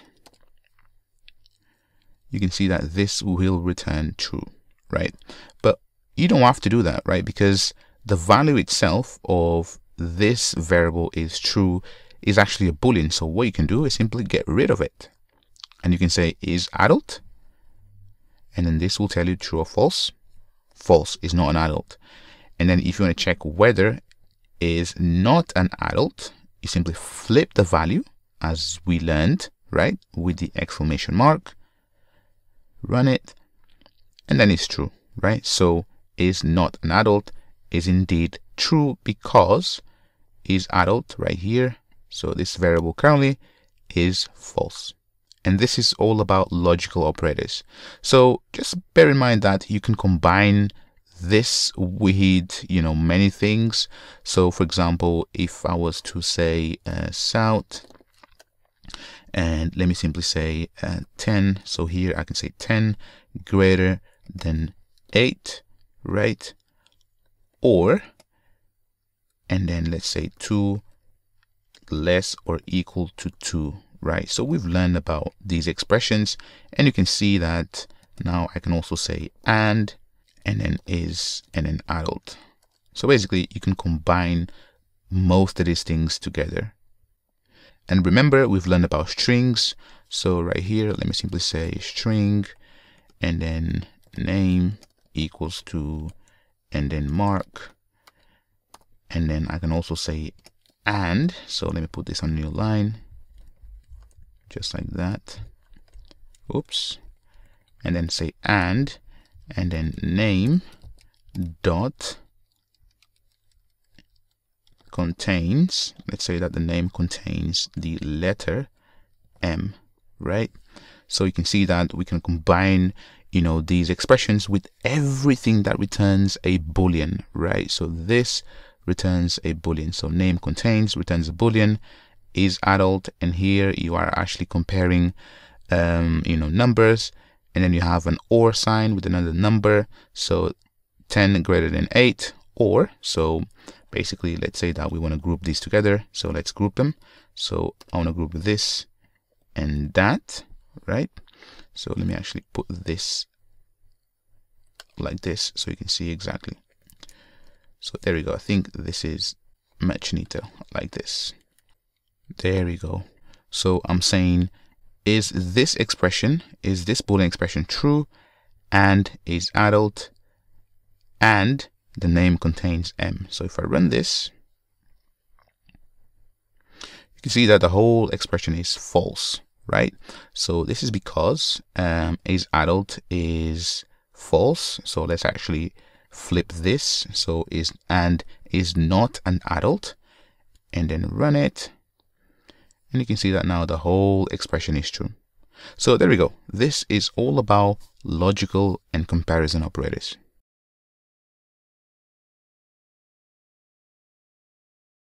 Right, let's learn about if statements. So if statements allows you to execute certain sections of your code depending on the result of your Boolean expressions. So let's create a variable. So let me simply say int, and then age equals to, and then 17. And let's say that we want to print to the console whether this age right here is an adult or not, right? So let's, for the sake of it, just say that for you to be an adult, you need to be 18 or over, right? So if it's less than 18, we say you are not an adult. And then if you are, we say, yes, you are an adult. So to do that, we simply use the if statement. So if statement works like this. So if, and then inside right here, we pass a Boolean expression. In our case, I'm going to say age. And then if age is greater or equal to 18, right? If it's greater or equal to 18, we know that it's an adult. So let's simply log to the console and then adult. Oh, actually, hooray. Right. So hooray, I'm an adult. So if I run this, you can see that we get nothing to the console. We literally get nothing. So basically, this condition right here, this was false. Therefore, it didn't execute this condition. So remember that we've learned how to flip values, right? So let's say that we want to group this and that like that. And let's say that you want to check that this condition must not be true. So for that, you can flip the value like that and then run it. There we go. So now you can see that, hooray, I'm an adult. But this is not the case, right? Because the age is actually 17. So if I go back and remove that, so the way that you can then say, if it's not an adult, then do something else, right? So right here, I could simply say south, and then I am not an adult, right? So I could do this, but if I run this, you can see that I'm getting I am not an adult. But even so, if I change this to 18, or actually 18, run it, you see that I'm getting hooray, I'm an adult, and I'm not an adult. So basically this line right here, so line 11, gets executed regardless, right? Because it's not part of this if statement. So if you want this to be part of this if statement, you can say else, right? And then right here, if I go back, I'll actually put this line inside and then indent this. There we go. So now this is what a if statement looks like. So here I'm saying if it's an adult, you print this, otherwise you print I'm not an adult. So if I run, we should only have now one statement. There we go. Hooray, I'm an adult. If I change this to 17 and then run it, there we go. You can see that it says I'm not an adult. We could also combine these. So let's say that I want to, so I'm going to grab this line for now. I'm going to say else and then if. So now I'm actually having a second expression, Boolean expression, right? So if age is bigger or equal to 18, do this. And then I'm having a second if. So if age equals to 17, or actually let's say 16.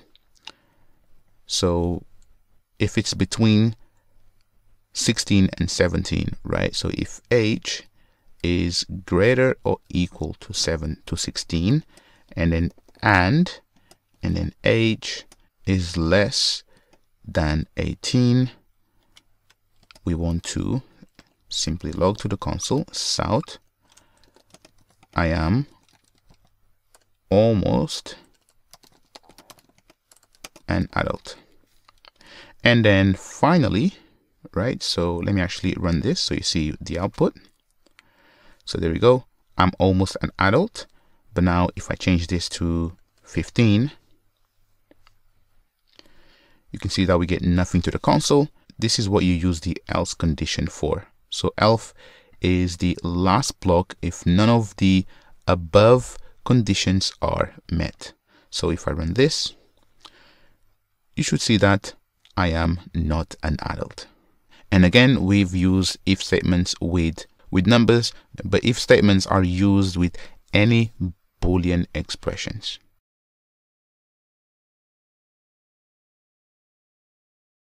So you saw with if statements, you can do if and then else if and then else. You can, get rid of this part right here. So if I remove that, so if and else, right?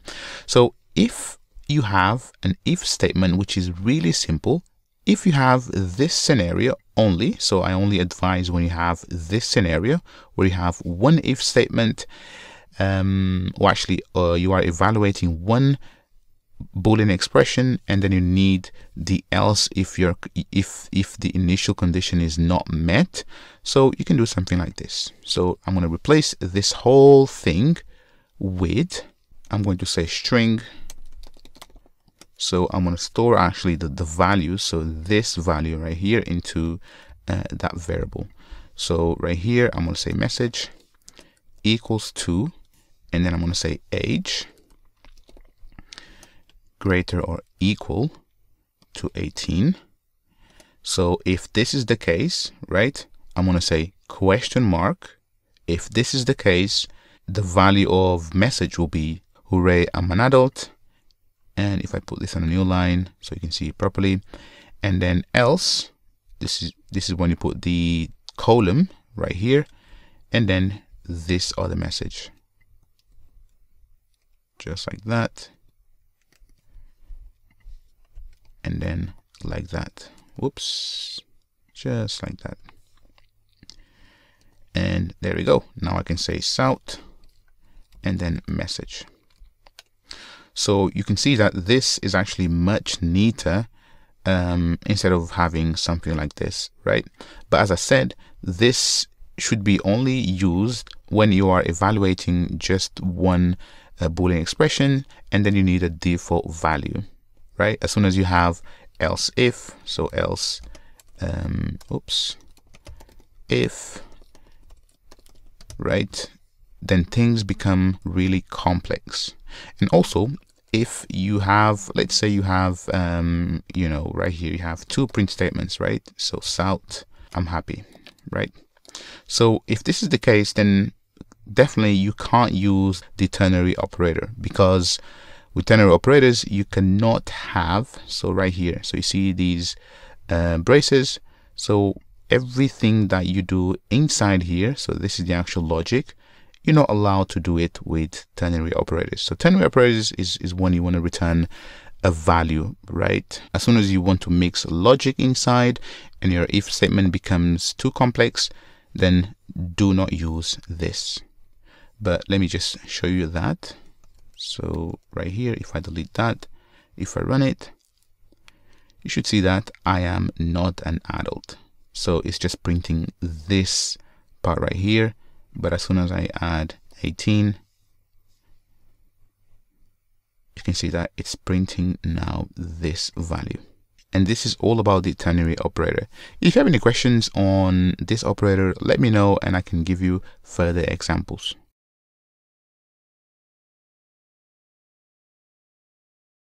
All right, let's learn about this switch statement. So switch statement falls under the same category as the if statement, but a little bit different. So let's say that we have a string, and right here I'm going to name this as gender equals to, and right here let's simply say female, all uppercase, so female, right? So what the switch statement allows us to do is, for example, let's say that we want to check whether you know, the gender is female, male, or prefer not to say, right? So those three, right? We could actually do it with if statements, right? So we could say if, and then gender dot, and then equals, and then female, and then right here we could say else, and then if gender dot equals, and then male, and then again, so else. So you can see where this is going, right? If, and then gender dot equals, prefer not, and then say, and then we also should have like an else, right? So an else, and then this is when you say I don't recognize the gender, right? But you see that this is you know, how we would do it with if statements.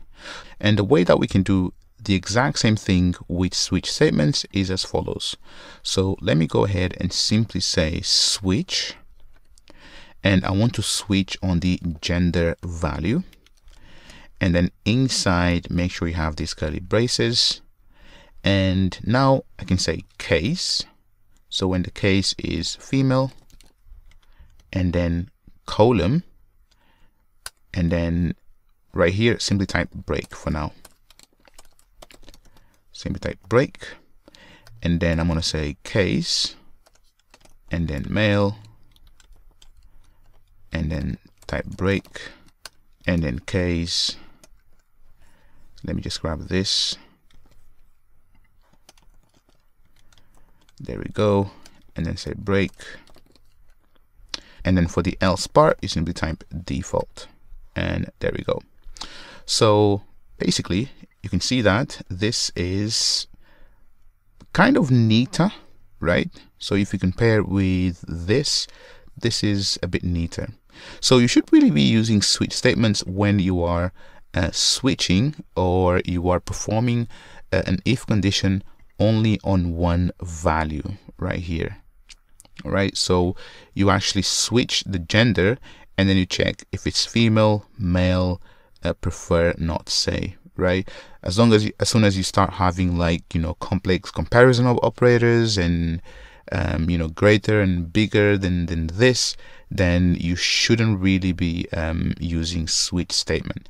So right here you could also go ahead and type out, right? I am a female. So again, let me simply say male, and then prefer, not, say, just like that. And then right here, south, unknown, and then gender, and there we go. And if I run this, you see that I am a female. If I change this to, let's say, female, lowercase, run it, you see that it doesn't know the gender. So if you want to tackle that, you can say dot and then to uppercase. So if you receive something in lowercase, you always try to match it to uppercase. Run it.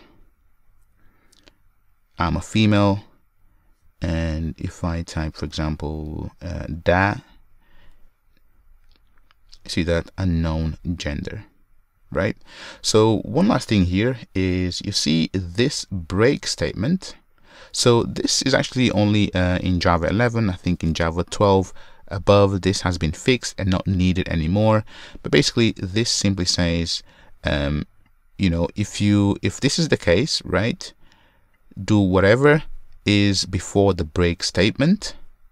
Now in our case is the actual system.out.println, and then when you reach this line, break out of this switch statement. So this is something that you actually need for versions below Java 12. So we are using Java 11, so we still need it. So remember, and there is no need for the default branch right here. There is no need to have the break statement. So as I said, so switch statement should be used only when you are switching on single values. So right here, these are the expected values that I have, right? So as soon as you want to start combining, for example, gender if equals to female, and then yada yada, so you cannot do this with switch statements, right? So switch statement is very powerful and neat, and you should be using it when possible. So right here you can see the equivalent for if statement. Basically you can achieve the same thing with if statements, but the switch is much neater, and you should use one or the other when possible. If you have any questions on switch statements, let me know and I'll give you more examples.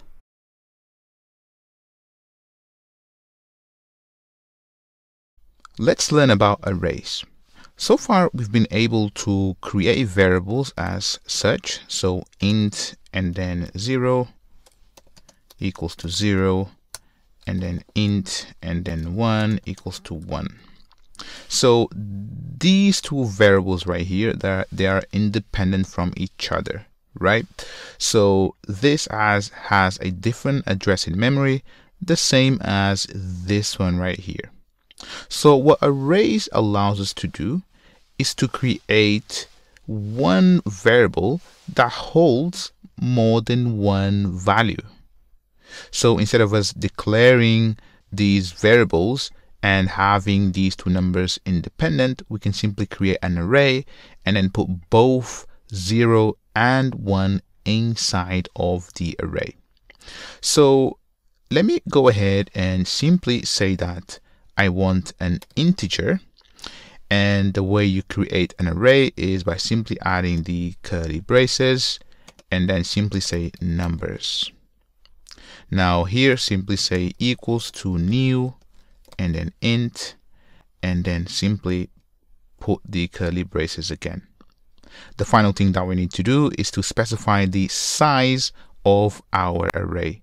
So when I mean size, I mean how many items that this array can have. So in our case, it can have 2 items. So we want to store both 0 and 1 inside. So now I need to end this with semicolon, and now we have an array. So let me first go ahead and actually print this array right here so you can see the actual contents in it. So to print an array, simply say south, capital A, and then arrays, and then dot, and then 2, and then string, and then simply say numbers. Now let me go ahead and run this. So you see that this is our array.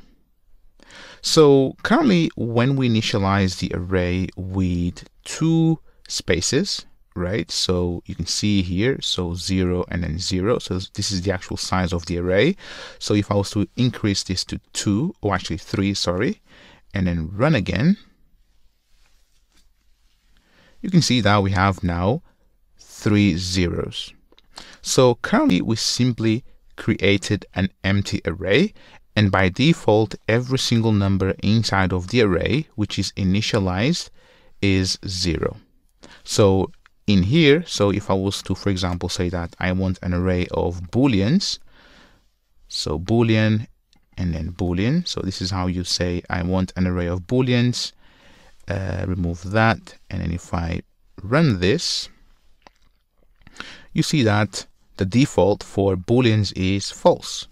So if I was to say that I want an array of strings, and then new and then string, just like that, and then run it, you can see that the default is null. So this is how you actually determine the actual data type inside of the array. So in this array we want to store numbers, right? So this is why I have int right here.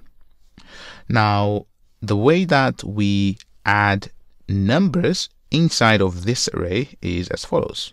Simply say numbers and then curly brackets, and then at the position 0, the 0 position is the first one, I want to put the number 0. We can also say numbers and then at position 2, so this is position 2, we want to store the actual 1, so number 1, and then numbers, and then at position 3, so this is 2, I want to store the actual number 2, right? So arrays, they start from 0, so this is a 0 index, 1 index, and then 2 index, right? But the overall size is actually 3, but the index starts from 0. So this should be actually 2, right? Now, if I run this program, you will see what's going to happen. There we go. So now we have stored in our array 0, 1, 2. So if I was to say in position 1, I want to store the number 2, and then here I want to store 0, and then the last position is 1. If I run this, there we go. So you can see that now we have 2, 0, and 1. So with arrays, when you initialize the size, so size 3, you cannot change it, right? So this is now a fixed size. So if I was to say numbers and then 3 equals to, let's say 44 or 34, and then run it, we should get an error. There we go. So you can see that we have an error, and it says arrays out of bound index. So this is an error, and we haven't covered errors, but just know that because the size of the array is actually 3, it can only have 3 items in it. As soon as you try to add a 4th one, it will throw an error. So let me simply remove that line and then run the program again, and you can see that now it's working. So the last thing that I want to show you is, so right here, let me delete that. So you see that this is one way of creating arrays, but we can do all of this in one single line. So we can simply say int and then numbers equals 2 and then add curly brackets. And in fact, this should be like this, right? So we're saying that we want an int array, and then here we want 2 and then 0 and then 1. So the cool thing about this way of creating the actual array is that you don't specify the size. So it's whatever number of items that you add to this array, that will be the actual size. So in our case, 3 will be the size. So if I was to comment all of this and then run the actual program again, you can see that we have the exact same output. Now I can go ahead and add a 4th item here. Let's add 100 as well. Run this. And there we go. So you can see that we have an array of 2, 0, 1, 4, and 100. And the actual indexes, so this is the 0 index, 1 index, 2 index, 3 index, and then 4 index.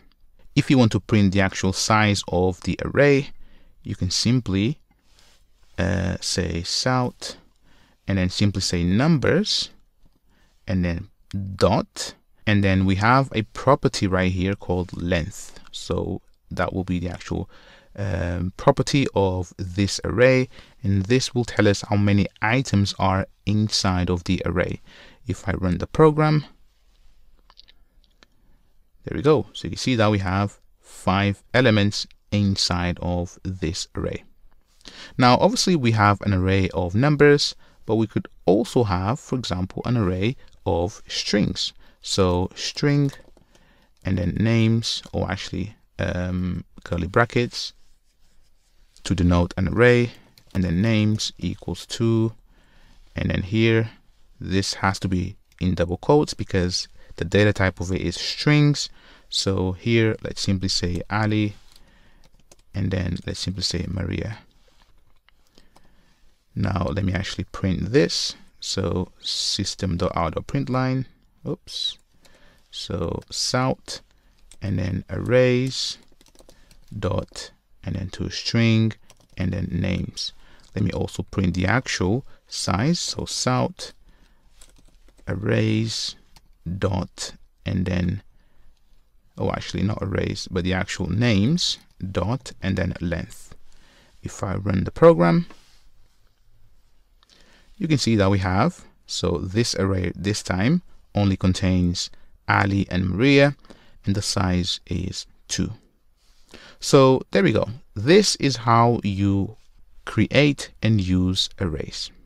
If you have any questions on arrays, please do let me know, but they are very useful when you want to store more than one value at a given time. So remember, with a simple variable, so if I was to have this int and then let me simply say n for number, so here I can only store one value. I cannot store more than one.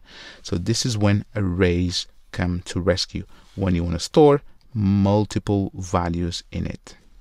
If you have any questions, please do let me know. Otherwise, let's move on.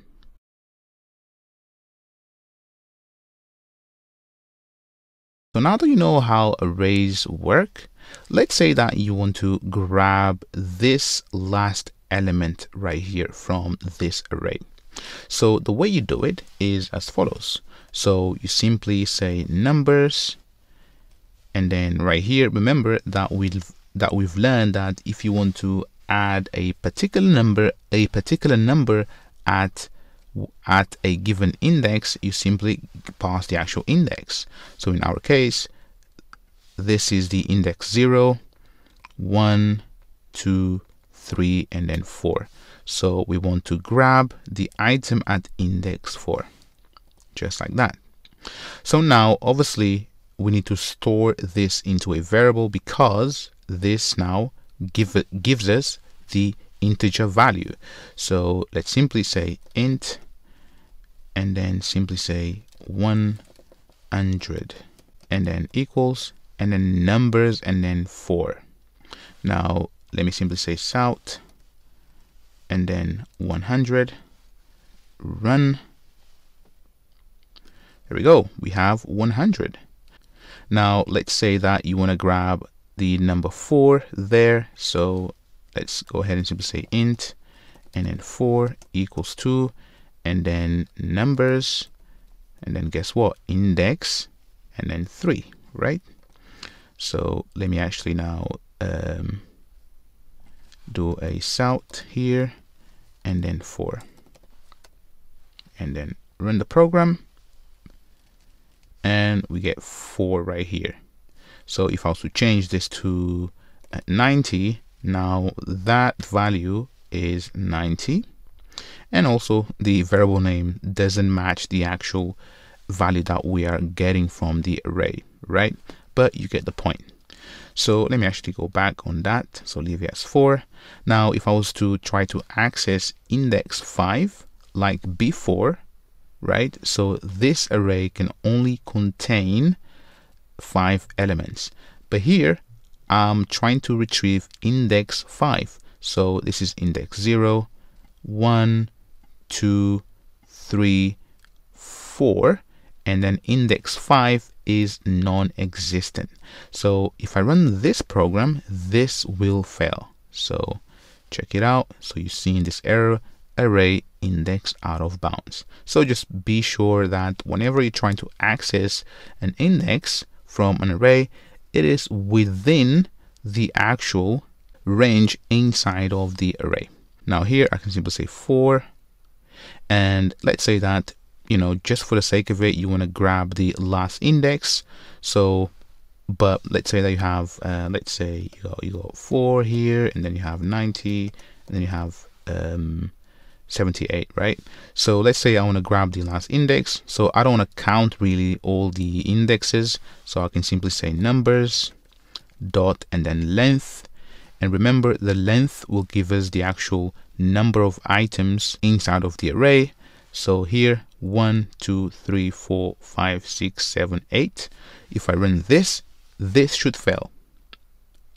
Yeah, this should fail, and this is because, remember, for us to grab the index, we need to start from the 0 index. So here I need to say minus and then 1, and then run the program, and now we get 78 right here. And there we go. This is how you retrieve elements from an array with a given index. So next, let's go ahead and learn about loops.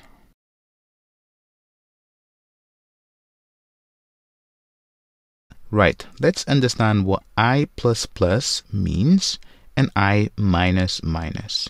So if I get rid of this, and let me go ahead and create a new variable, so int, and then simply say number equals to 0. So now I can say number and then plus plus, and then simply print the actual number. So number.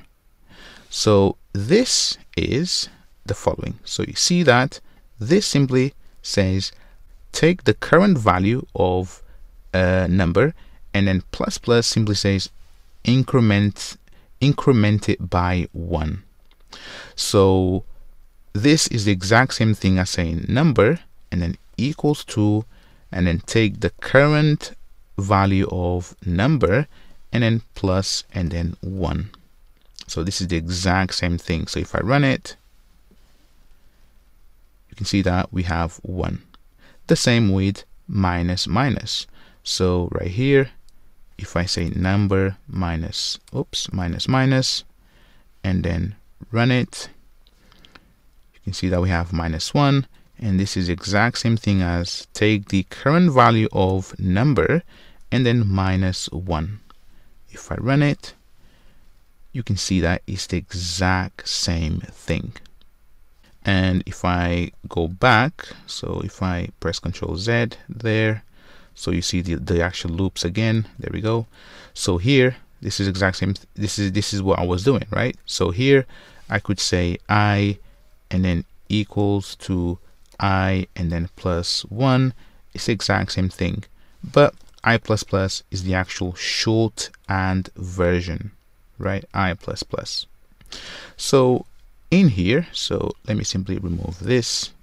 So if I paste that again, so if I say number plus, right? So number plus, that increments it by 1. But if you want to increment by 2, this is the way that you do it. So number and then plus and then 2, right? So the I++ is only a shorthand when you want to increase the number by 1. There is also another way of actually increasing numbers. So instead of you saying number plus 1 or plus 2 plus 3, you can simply say, so number equals 2, and then actually plus and then equal, and then the actual number, right? So here I'm saying number plus equal and then 1. So this increments the number by 1. I can say 5. So if this initial number is, let's say 3, so the output of that will be 8. There we go. So if you want to decrement the number, you can simply say minus equal and then 5. Run it. You can see that it's minus 2. So there we go. So basically this is the exact same thing as number equals 2 and then number minus 5. And finally, if you want to increment or decrement by 1 and only by 1, this is when you say number and then plus, or number and then minus. If you have any questions on this, drop me a message. Otherwise, let's move on.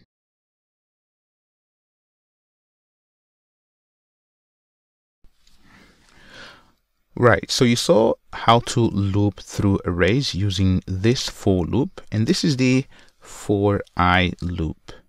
So in Java, we have something called enhanced for loop, and enhanced simply means that it's a better version of you looping through arrays. So the enhanced for loop works as follows. Simply say for, and then here simply say int. So this is the actual data type, and then simply say number, and this is the actual variable, and then say column, and then numbers. So basically I'm saying for numbers, take the individual numbers one by one, and then put it inside of this variable right here called number. So now open and close curly braces, and I can simply say south. And let me simply say south here, enhanced for, and then loop. And now I can simply say number and then run it. You can see that it's the exact same thing. So enhanced for loop 2 0 1 4 100 4 90 78 77. So this loop right here, so this loop right here, and this one are the exact same thing. But the difference here is that with this loop, right, I do have access to the index value, right? Whereas in here, I don't have access to the index. I only have access to the actual number itself, which means that, for example, here, if you want to for example, if you want to check the next neighbor, right, inside of this array, so the next neighbor of 2 is 0, you can't do it with this, but with this one here, you can. You can simply say I and then plus and then 1, and this will give you the next neighbor, right? So this is something to bear in mind. So this enhanced for loop doesn't give you access to the actual index. So you saw that we have numbers, but this also works with a string array. So string and then names. Oops, I always forget the actual brackets.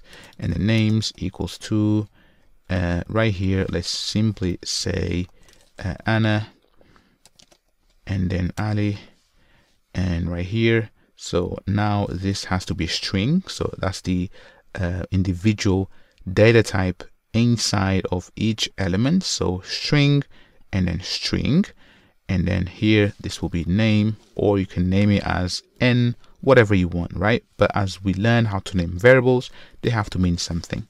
So name, and then here simply say names, which is the actual array, and then simply print name. So this guy right here.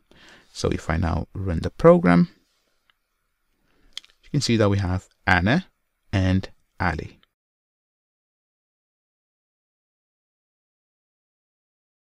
Let me teach you something very nice that you can do with your IDE.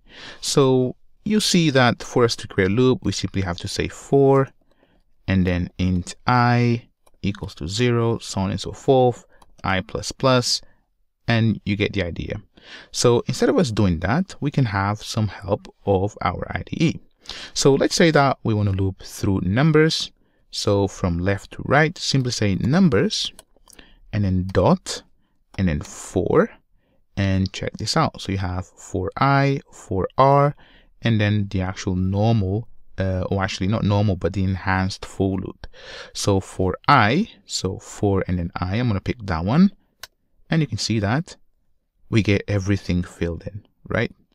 So let's try the other one. So numbers, dot, and then for, and then R. So this is the actual reverse, right? So from right to left.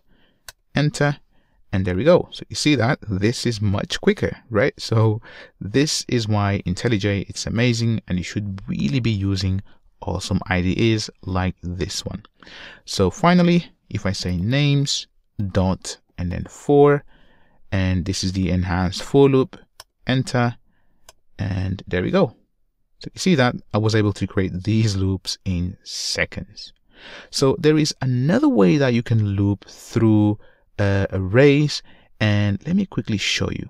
So this is more on the advanced side, but I still feel like I should teach you so that you know that there are many ways that you can loop through arrays. So go ahead and simply type arrays dot and then stream. And as I said, this is more on the advanced side. So simply say numbers and then dot and then for each, and then simply type system dot out and then colon print line. So again, this is on the advanced side of things, and I don't expect you to learn this, right? But this is one of many ways that you can loop through arrays. So here, if I want to loop through names as well, simply say names, and if I run this, you should see that we have the actual output right here, and this is beautiful code. But as you progress through your journey in learning Java, I'm going to make sure that you understand this as well. But this was just a bonus tip that I wanted to give you. This is all for now. Join me on the next one.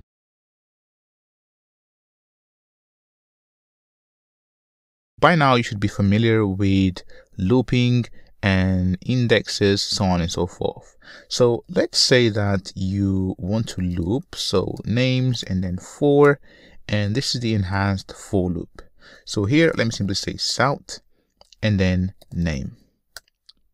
So if I run this program, you should see that we have Bob, or actually let's start from here, Anna, Ali, Bob, and Mike. So what the break keyword allows us to do is to simply break out of the loop. So if I was to simply type break in here, so this will give me an error, right? Because by this point, so this will break and then this line will never be executed.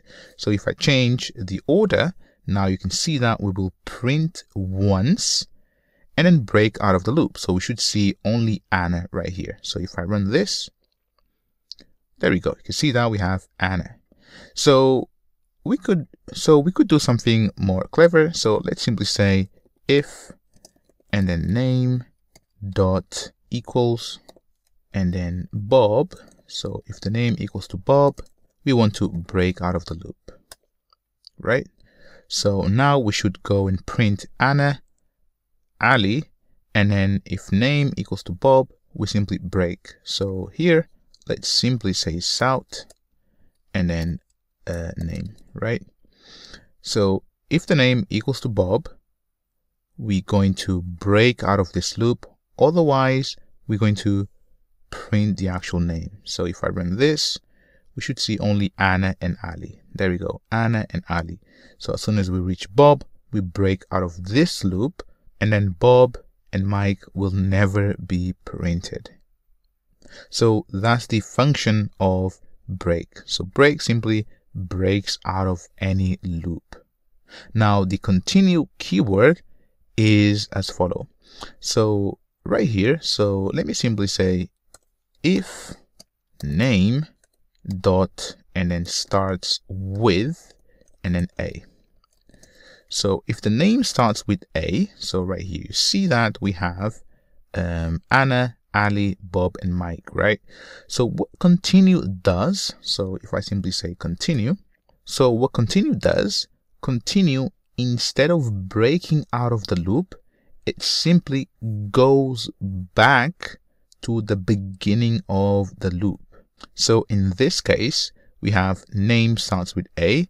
If that's the case, we're not running anything after this line right here, actually, sorry.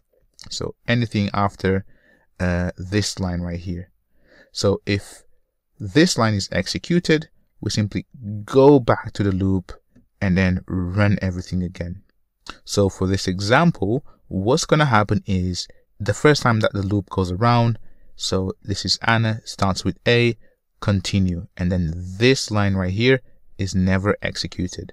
And then it goes and it checks the second one, Ali, starts with A, yes, don't execute this line, right? So don't execute anything that comes after continue. And then Bob, does Bob starts with A? No, print this line. Does Mike starts with A? No, print this line. So if I run this, we should only see Bob and Mike. There we go, Bob and Mike. So there we go. This is how you use the break and continue keyword. If you have any questions, go ahead and drop me a message. Otherwise, let's move on.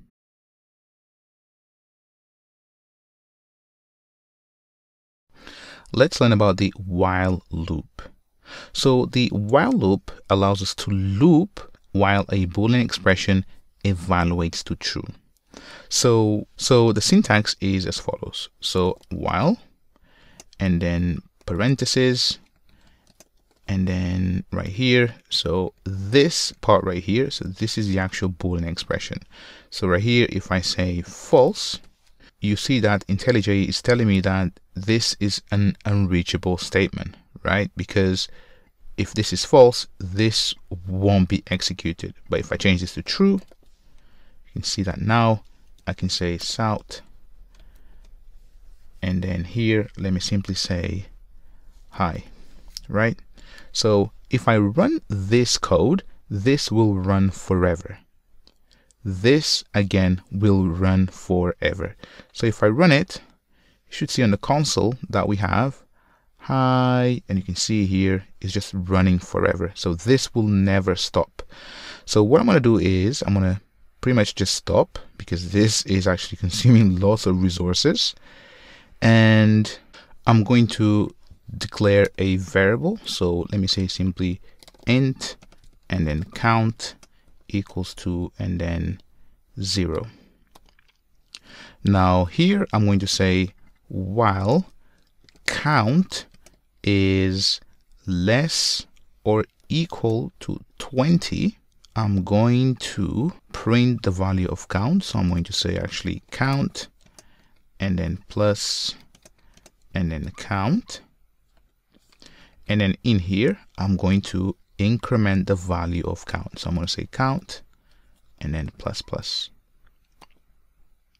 Now if I run this, this should only run 20 times. So there we go. So count 20, and you can see that it ran exactly 20 times. So in the event that count equals to, let's say, 21, run it. You can see that this does nothing because 21, so count is actually bigger than 20, so therefore this won't be executed. So this is how you use the while loop. So basically, while pretty much just runs your loop while the Boolean expression is true. As soon as the Boolean expression is false, then it pretty much breaks out of the loop.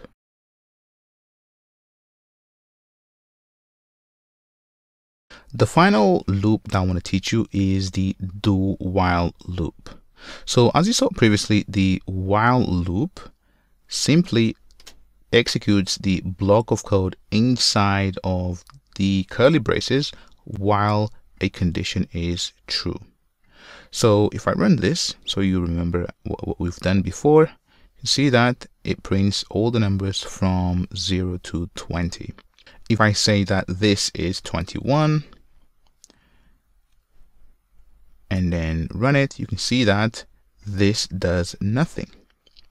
So let's say that we want to print the number at least once inside of the loop. So we want to know the current number and then perform the actual loop. So this is when we have the do while loop.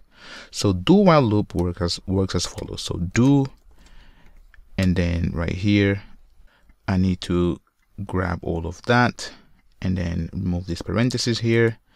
So basically it's a little bit different, but you can see that now if I put this inside, and what this loop is saying is that no matter what, I'm going to do this at least once while this condition is true. So at least once, right? So remember, we changed this to 21 with a while loop and nothing got printed to the console. But now if I run this program, you see that we have at least 21, right? Because this is actually executed at least once, but then obviously this condition is false, so then it doesn't execute this piece of code again. So if I was to change this back to 0, this will work in the exact same way. So there you go. So 0 to 20, and basically it's just printing this, increasing the value of count, and then checking, is count less than 20? Yes. Do this again. Is count less than 20? Yes, until count is less or equal to 20, and then it pauses.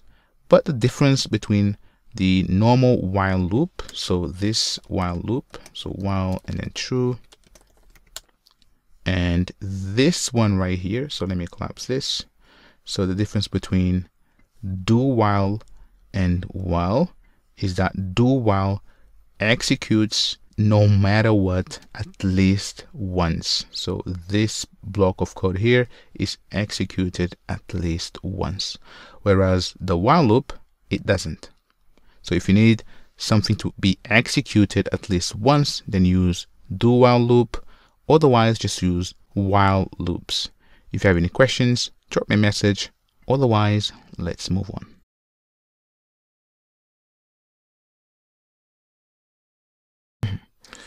Right, let's go ahead and learn about the scanner class. And basically the scanner class allows us to take user input from the console.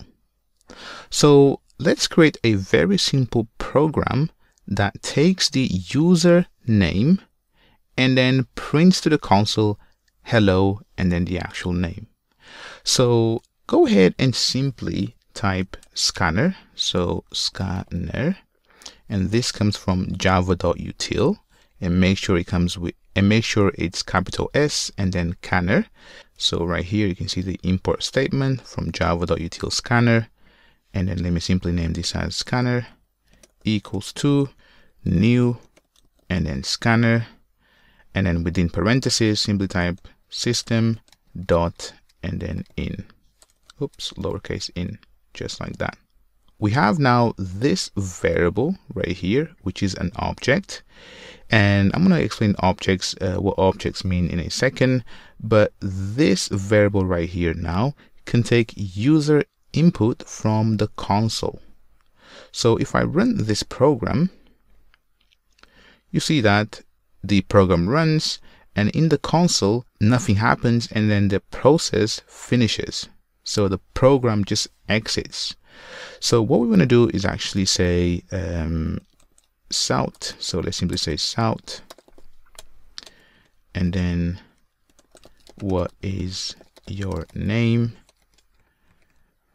And what we're going to do is to take the actual user input, we will simply say scanner dot and then next and then line. So next line means take the actual string that comes from the console. So right here, you'll see this in a second. So right here, and then user and then name. Now if I run this program, you can see that we have what's your name, but the program does not exit because it's just waiting for user input.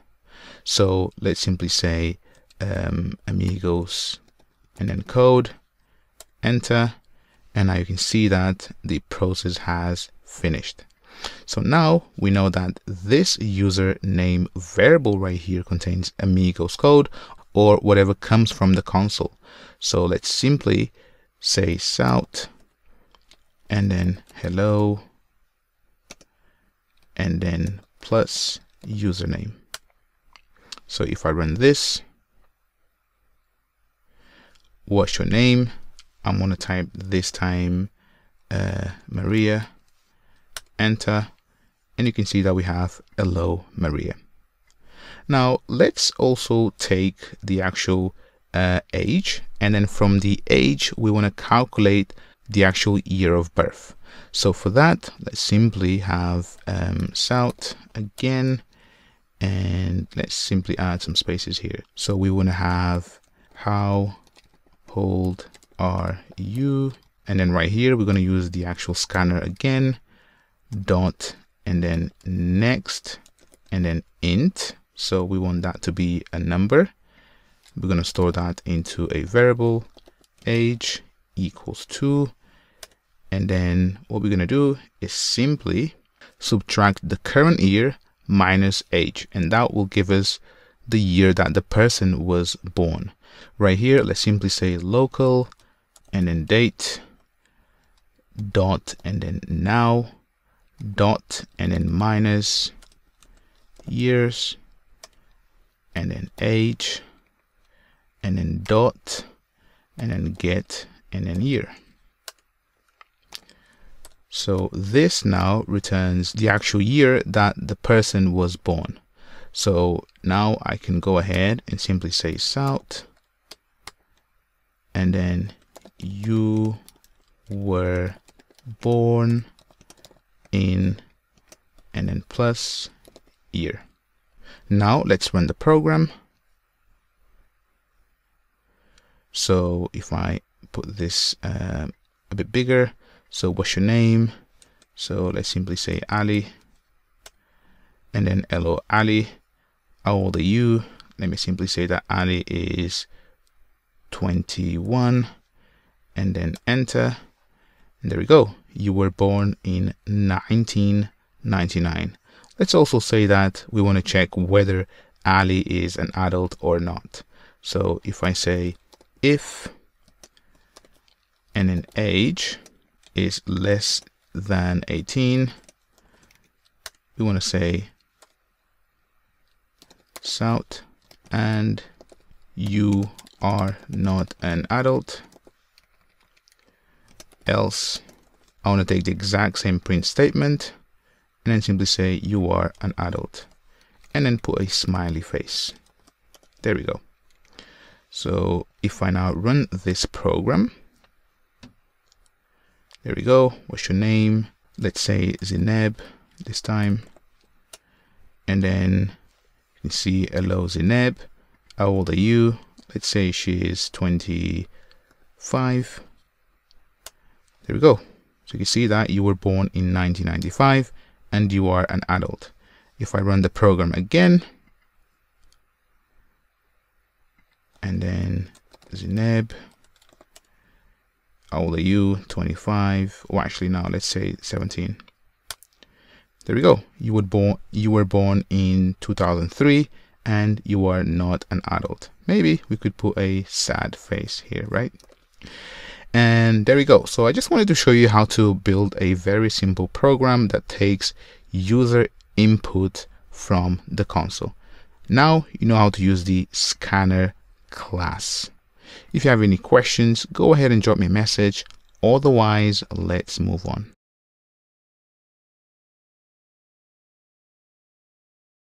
Let's learn about methods. So methods is simply a block of code which only runs when it's called. We can pass data into a method. This is known as parameters. In a nutshell, methods are used to perform any logic. When I mean logic, I mean actions, whether it is to transform some data or any piece of code that does something. So we have two types of methods. We have built-in methods, and these are methods provided by the Java runtime environment. And then we have user predefined methods. So those are methods that we build ourselves. So just an example. So right here, so check this out. So you've seen that system, oops, not system tray, but system dot out dot and then print ln. So print ln is a method. And right here, so these parentheses simply implies that we are invoking the actual method. So I said that with methods, we can pass some data, and these are known as parameters. So right here, you've seen that we've been printing to the console. So here, let me simply say hello, and then run this.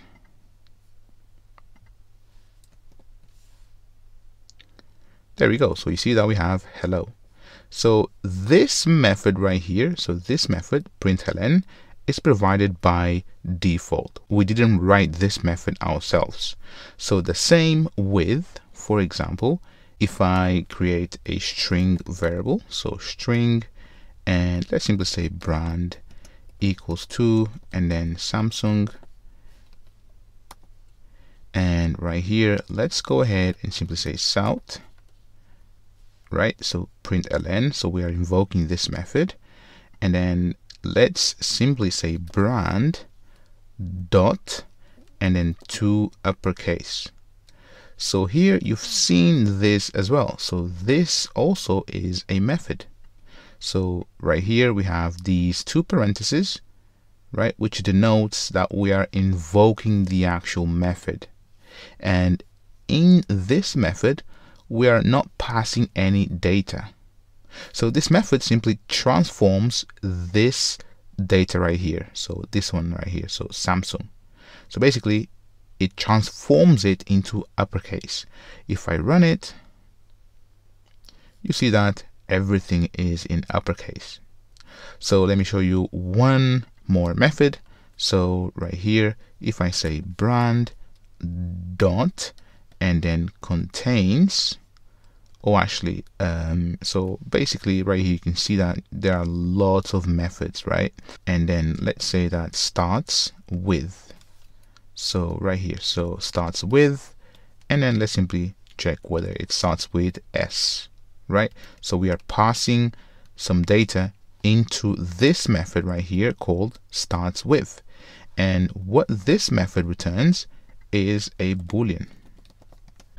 Starts with and then s equals to, and if I now shout to the console that variable and run it, you can see that it is true.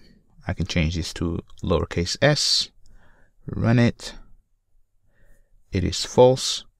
So I can take this, and let me just take that and then delete this line and then print it inline, sorry. And now I can duplicate this, and I've got ends with S. So right here, let me actually change this to uppercase. So now if I run this, you can see that starts with capital S, true, ends with lowercase s is false. I change that to lowercase g. There we go. So true and true. So if I type brand and then dot, you can see that we have a bunch of these methods. So we didn't write any of these methods, so this is given to us by default. So with Java, there are many classes, such as the string class, that comes with a bunch of methods that we can use. And throughout your journey in learning Java, you will start, remembering these methods as you use them again and again and again.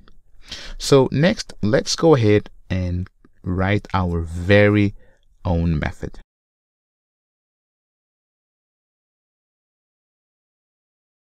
Let's go ahead and create a char array, and in here let's simply say letters equals to, and then right here let's simply add some letters. So A, and then B, and then C, and then finally D, right? So let's have D actually 2 times, or actually 3 times D. So we have so A 2 times, B 1 time, C 1 time, and then D 3 times. So let's create a method that will count the number of occurrences for any given letter. So right here, outside of this main method right here, so this, in fact, so the public static void main is a method, and you can see that the parameters are a string array, right? So called args. So this is more on the advanced side of things, but don't worry about what this actually means and where it comes from, because you will learn that in later courses. So right here, let's go ahead after the main method. For now, simply type public and then static and then int and then count and then letters and then occurrences and then open curly brackets, and for now simply return. So let's return 0 for now, right? So public means that this method is accessible by other classes. So you'll learn more about the access modifiers of a method. Static means that this method belongs to a class. Again, don't worry much about it because you will learn this later. And then int, so this int is the actual return type of this method. So right here I'm saying return 0. So if I was to say 0.0, this doesn't work because I've told this method to return an integer. If I wanted a double, I could say double. You can see that now this works. So simply say int, and then here for now let's simply return 0. Now right here, this is the actual name of the method, and you've learned how to name variables, right? And I said the way that you name variables and methods, they are the exact same thing, and you should be naming your variable methods camel case. Now in here, so 2 sets of parentheses, this is what we can pass into this method right here. So for now we're not passing anything, but just follow along. Now what I'm going to do here is simply invoke this method. So I'm going to call the method the same way that we invoke system.out.println. I'm going to invoke this method. So here I'm going to say count occurrences, and there we go. So now I'm actually calling the method. So if I run this, nothing happens, right? Nothing happens because this method is not doing anything really. So it's just returning the actual value 0. So here I could say int and then count equals 2, and now if I simply print the actual count value, So count and then run. You can see that we have 0 right here, right? So if I also change this to -1, run it. There we go. See that we have -1. The same if I was to log, so south, so inside of the method, so method, and then let me copy that, was invoked. So I'm saying that every time that you invoke this method, print this and also return -1. So if I run this, there we go. So you can see that method count occurrences was invoked, and then -1 is the actual return, which we are printing in line number 9. Now, the way that you can pass data inside of your method is as follows. So in here, so in this set of parentheses, what I'm going to do is simply say that this method will accept an array of characters. So I'm going to say char, and then this will be the array, and then I'm going to say letters. Now this method will receive this array, and in here you can see that we have an error. So this is actually red, and this is because it's saying expected 1 argument but found 0, right? So here what I'm going to do is simply take my letters and then pass letters here. Now you can see that the data type is an array of characters. So if I was, for example, to pass a string, so this will not work. If I was to create an array, so an array of strings, and let me simply say a name, names actually equals 2, and empty for now. So if I was to pass names inside, this will not work unless I change this to string. So this will match the actual data type, and this will work. Now let me actually go back. There we go. So there we go. So I'm going to go back here. Now let me pass letters inside, and this is how we pass data inside of our method.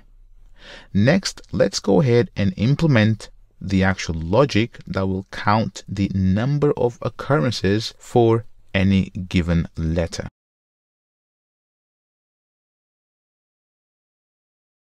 Right, so we want to find out how many times, for example, the letter A appears in this array. So in our method, we are accepting the array, right? But we also need to accept the actual character that we are looking for. So here I'm going to say comma, and then this will be a char, and let me actually put this on a new line so you see everything properly. So this will be char. I'm going to name this as search, and then a letter, right? So now again, this is complaining because I need to pass a letter. So I'm going to say comma, and then again, this has to be a character. So a character of type char, right? Now I do have both the actual letters inside as well as the search letter. So in our case, the letters is the above array, and then we want to search for letter A. Now let me remove this print line, and what I'm going to do is simply say south, and then I'm going to say arrays dot to string, and then letters, and let me also south the actual search letter, right? If I run this, you should see that we have printed the actual array, and then this is what we pass into the method. So if I was to, for example, search for the letter B, or actually Z, right? There we go. So this is the array, and inside of this array we want to search for the letter Z. So now that we have those two arguments coming into our method, let's go ahead and do some search. So what we're going to do is use a for loop, and this will be for, and then char, and then C in, and then letters, or actually let me simply say letter, There we go. And right here, we are going to do a comparison between the search letter that comes into our method against every single letter in this array. So here I'm going to say if, and then letter, and then equals to search letter. We want to do something, right? We want to do something. So what we want to do is actually increment a counter. We need to keep track of a counter that will tell us how many times that a letter appears in our array. So here, just before the for loop, I'm going to create a variable. So I'm going to say int and then count equals to 0. So initially this will be 0. So if the letter, right, that we are looping through is equal to the search letter, I'm going to say count plus plus. So I'm going to increment count. And to be honest, this is all. Now, the last thing that we have to do is simply to return the actual count. There we go. And this is our method right here. So now if I run the actual method, so this main method, and you can see right here, so right here we are passing the letters, and then we are searching for Z. So if I run this, you can see that Z appears in our array 0 times, right? Now, if I go ahead and search for A and then run this, A should appear 2 times. Let's search for D, or actually capital D, and there we go, 3 times. So 1, 2, 3, and then C appears 1. And let's try N, and N does not appear, therefore it's 0. So there you have it. So we've built our very first method, and you can see that this could be really anything that you want, and this is what programming is about, right? So programming is about you solving problems by creating methods and then writing algorithms inside of those methods, right? So an algorithm is simply a sequence of steps to solve a problem. So here, this is our algorithm, right? We are searching for a letter and see how many times that it appears in an array. This is just a quick introduction, about methods. There is more to it, which I'm going to show you later. But if you have any questions, go ahead and drop me a message. Otherwise, let's move on.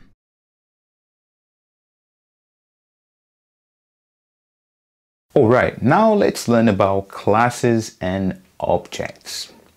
So a class is a blueprint to create anything that you want, right? So I remember I used to, really struggle with this concept, but I want to make sure that you really understand this concept. So let me just take this lens right here. So you can see this is my Sony lens, right? So what a class is, so a class is a blueprint for creating these lenses, right? So for example, whether it's Sony or Canon, they have their own, machines for creating lenses, right? So those are the actual blueprints, right? So how these lenses are constructed, right? So that's a blueprint. You define basically a template of how to create lenses, and then from that template or that blueprint, you can create multiple lenses. So then you have the actual template. You say, now I want this lens right here, right? And then from that same blueprint, you can create this other lens, but with different attributes, right? And these two individual lenses right here, these are the actual objects themselves. So this is what an object is. An object is anything, literally anything that you can think of in the real world. So here we have a lens. So this is the actual object, right? So what creates these objects are the actual classes or blueprints. So the same with, I would say, for example, this sticker, right? You could literally represent this in code, right? So here you could say, for example, the color, the text, so on and so forth. So with classes and objects, right? So when you define classes, and I'm going to show you exactly in a second. So with classes, they have two things. They have the attributes. So these are the things that define the actual objects that you want to create. For example, this lens right here. So the attributes would be, for example, the color, the aperture, right? So those would be the actual attributes, whether it is prime or not, the brand. So these are the attributes, right? And then the behaviors is what this lens can do, right? This lens can focus, right? And also in combination with the camera, it can take pictures, right? So this can focus, and I think basically if it's prime or not, then you can actually zoom as well, right? Another example is, for example, my phone, right? So this phone right here. So technically I could represent this in code. Literally, I could represent this in code. I could have a class that defines the template for creating mobile phones, right?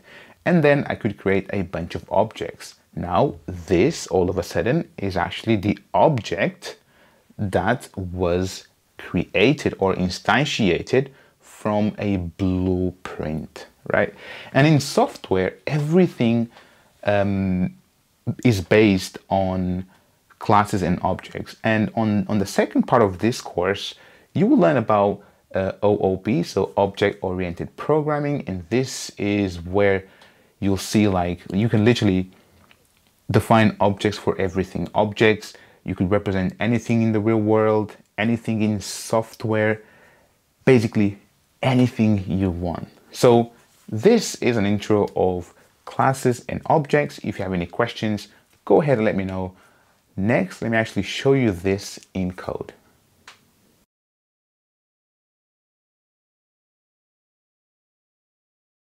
Right, let's go ahead and create a blueprint or a template, right? So, let's go ahead and create a class that allows us to create lenses. So you saw that my lens, right, is a solid lens, is prime, and the focal length is 85 millimeters. So we can represent that in code by creating a class. So a class is a blueprint, and then from that class we can create the actual object, which will be the actual lens. So to create a class, go ahead and right here after the public static void main method, go ahead and simply say static and then class and then lens, and make sure that you have these curly brackets, right? So now inside of this lens, we can define some properties, right? So we know that, a lens has a brand. So we're going to represent this as a string. So string brand. And let's also say that we have the focal length. So focal and then length. And we can also know whether this is a prime lens or not. So Boolean and then is prime. Now we have the actual properties of this class, right? So now we need a way for us to actually create objects by passing some properties.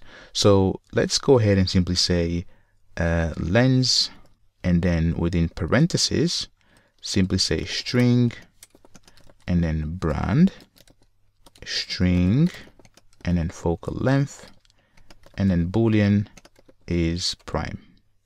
So let me put this on a new line so you can see everything.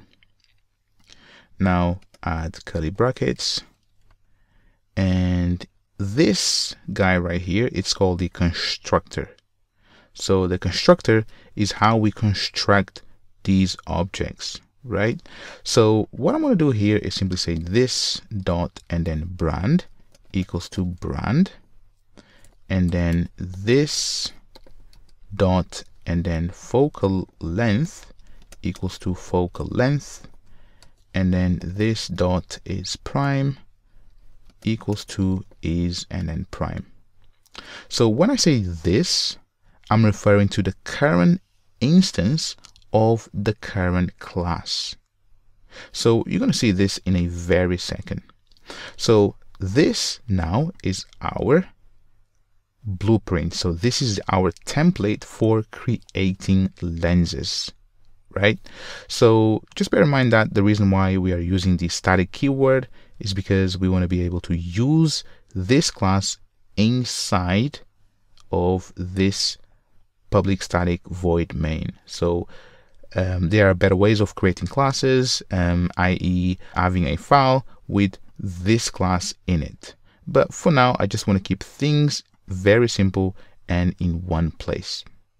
Now that we have the blueprint for creating lenses, or the blueprint or the template for creating lenses, next let's go ahead and create two lenses based off this template.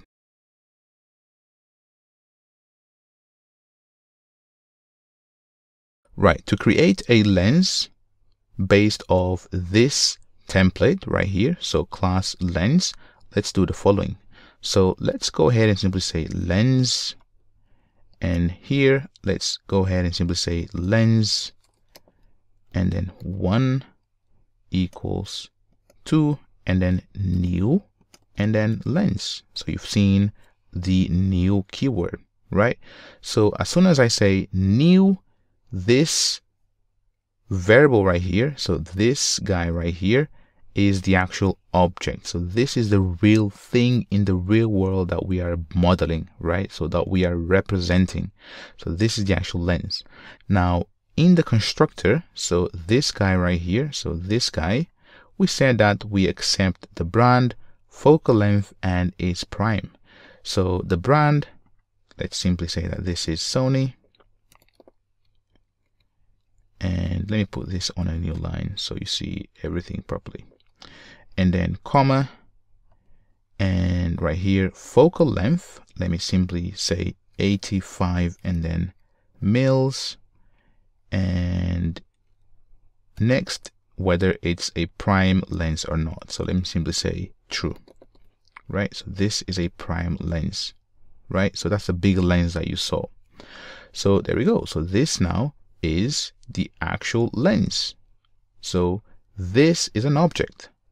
We've done it. We're actually representing something in the real world, right? So the template now allows us to create as many lenses that we want. Literally, we can create thousands of lenses, right? And this is what happens in the real world.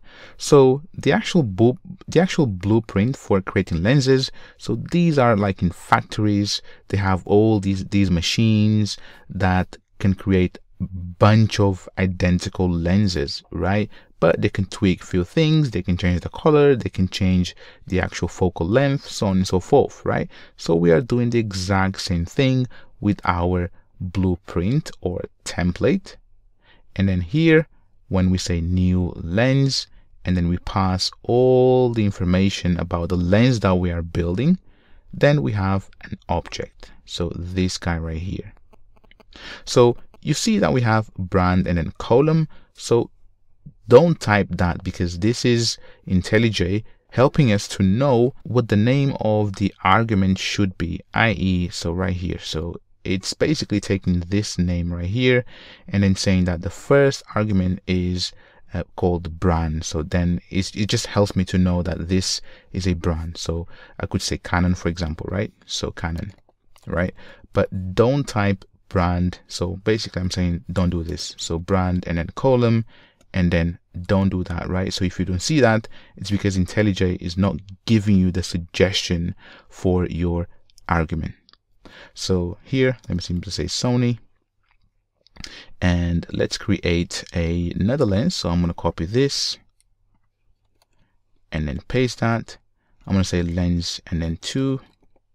So the other one was a 30 mil. And finally, let's go ahead and create a third lens, and this will be lens and then 3. And for now, let's simply say Canon, and then the focal length will be 24 to 70, and then mm, and then this is not a prime lens, so simply say false. So there you have it. So now you can see that we have 3 lenses. So now that we have these 3 lenses, next let's go ahead and actually print to the console the actual attributes for each lens.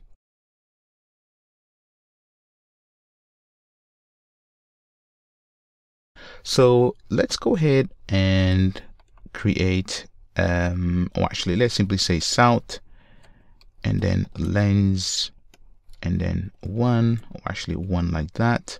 So let's simply say south and then lens 1 dot and then brand, and then let's duplicate this 2 times, and we want the actual focal length. The actual is prime value, and let me grab all of this again, and then let me simply paste that in. Have some space here so you see exactly everything. So lens 2, and this will be lens and then 2, or actually not 3, 2. And then let's copy again all of this and then put it here, and then lens 3, and then this should be 3, just like that. Now let me go ahead and simply run this program. So if I expand this, and let's add some spaces. So south, print line, and then south, print line here. So let me run it again. There you have it. So if I expand this, you can see that we have on the console lens 1, and you can see the details. So Sony 85mm, true for whether it's prime or not. Then we have lens 2, it's Sony 30mm and also prime. 3, Canon 2470, and then false is not prime. So hopefully you can see that how classes and objects work. So right here we could actually have more information, right? So we have the brand, but we could also, for example, include the actual model, right? So string and then model. We could also have string and then color, and then perhaps the actual price as well. So price, and then the actual weight. So the actual weight of the lens, and you can see that we can model this with a bunch of properties, right? So when I say we can model anything that you think of in the real world into code, I mean you can. So this is how you do it with classes and objects.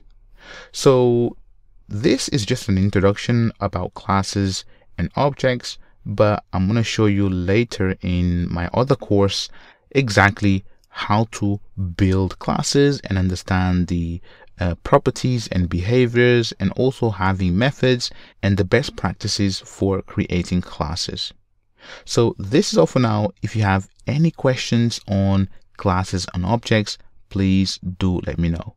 But remember, a class, so this class right here, is a blueprint for creating objects. And what an object is something that models something in the real world. This is all for now. Catch me on the next one.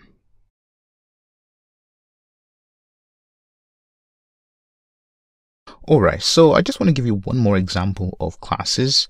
So you saw that before we represented the actual passport and a number as a string, right? So let's say that we have this passport number, right?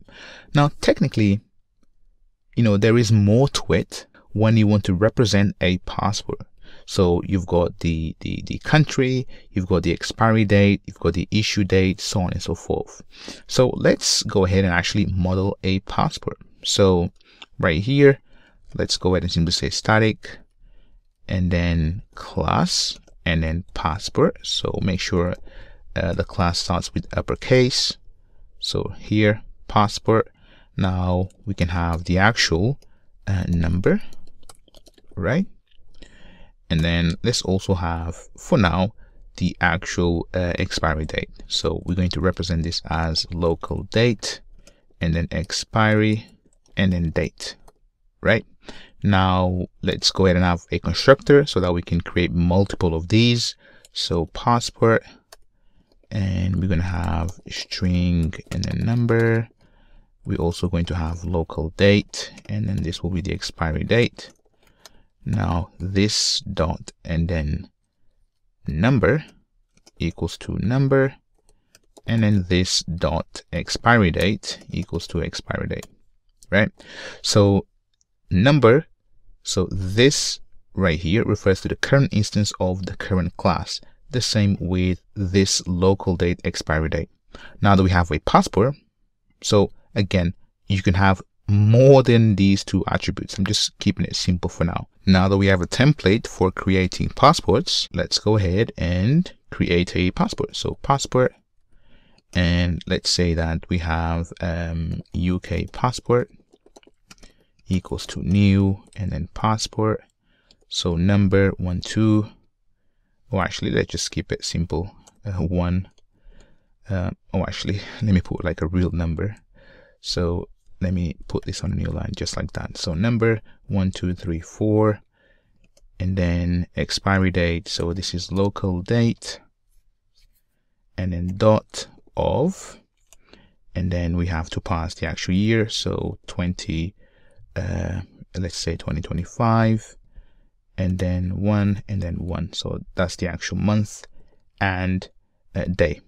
Now let's go ahead and have another passport. So passport, and then US passport equals to new, and then passport. There we go. And let me grab all of that. So just gonna grab that and then put it there, and let's change this to 999, and you can see the expiry date. Let's say that this is 2030, right? Just like that. So we can actually have one more property here, and that is the actual country. So string country, and then here string and then country, and let's also pass country here. So this dot and then country equals to country, and I put this on a new line so that you can see everything. And now we have an error because we have to pass the actual country as well. So this will be England, and then let's simply say UK, and then here,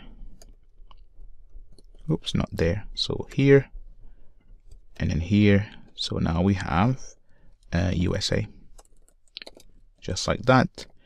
And there you have it. I'm missing actually a comma there.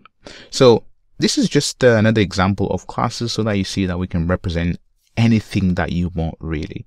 So if you have any questions on classes, please do let me know, and I'll try and give you more examples.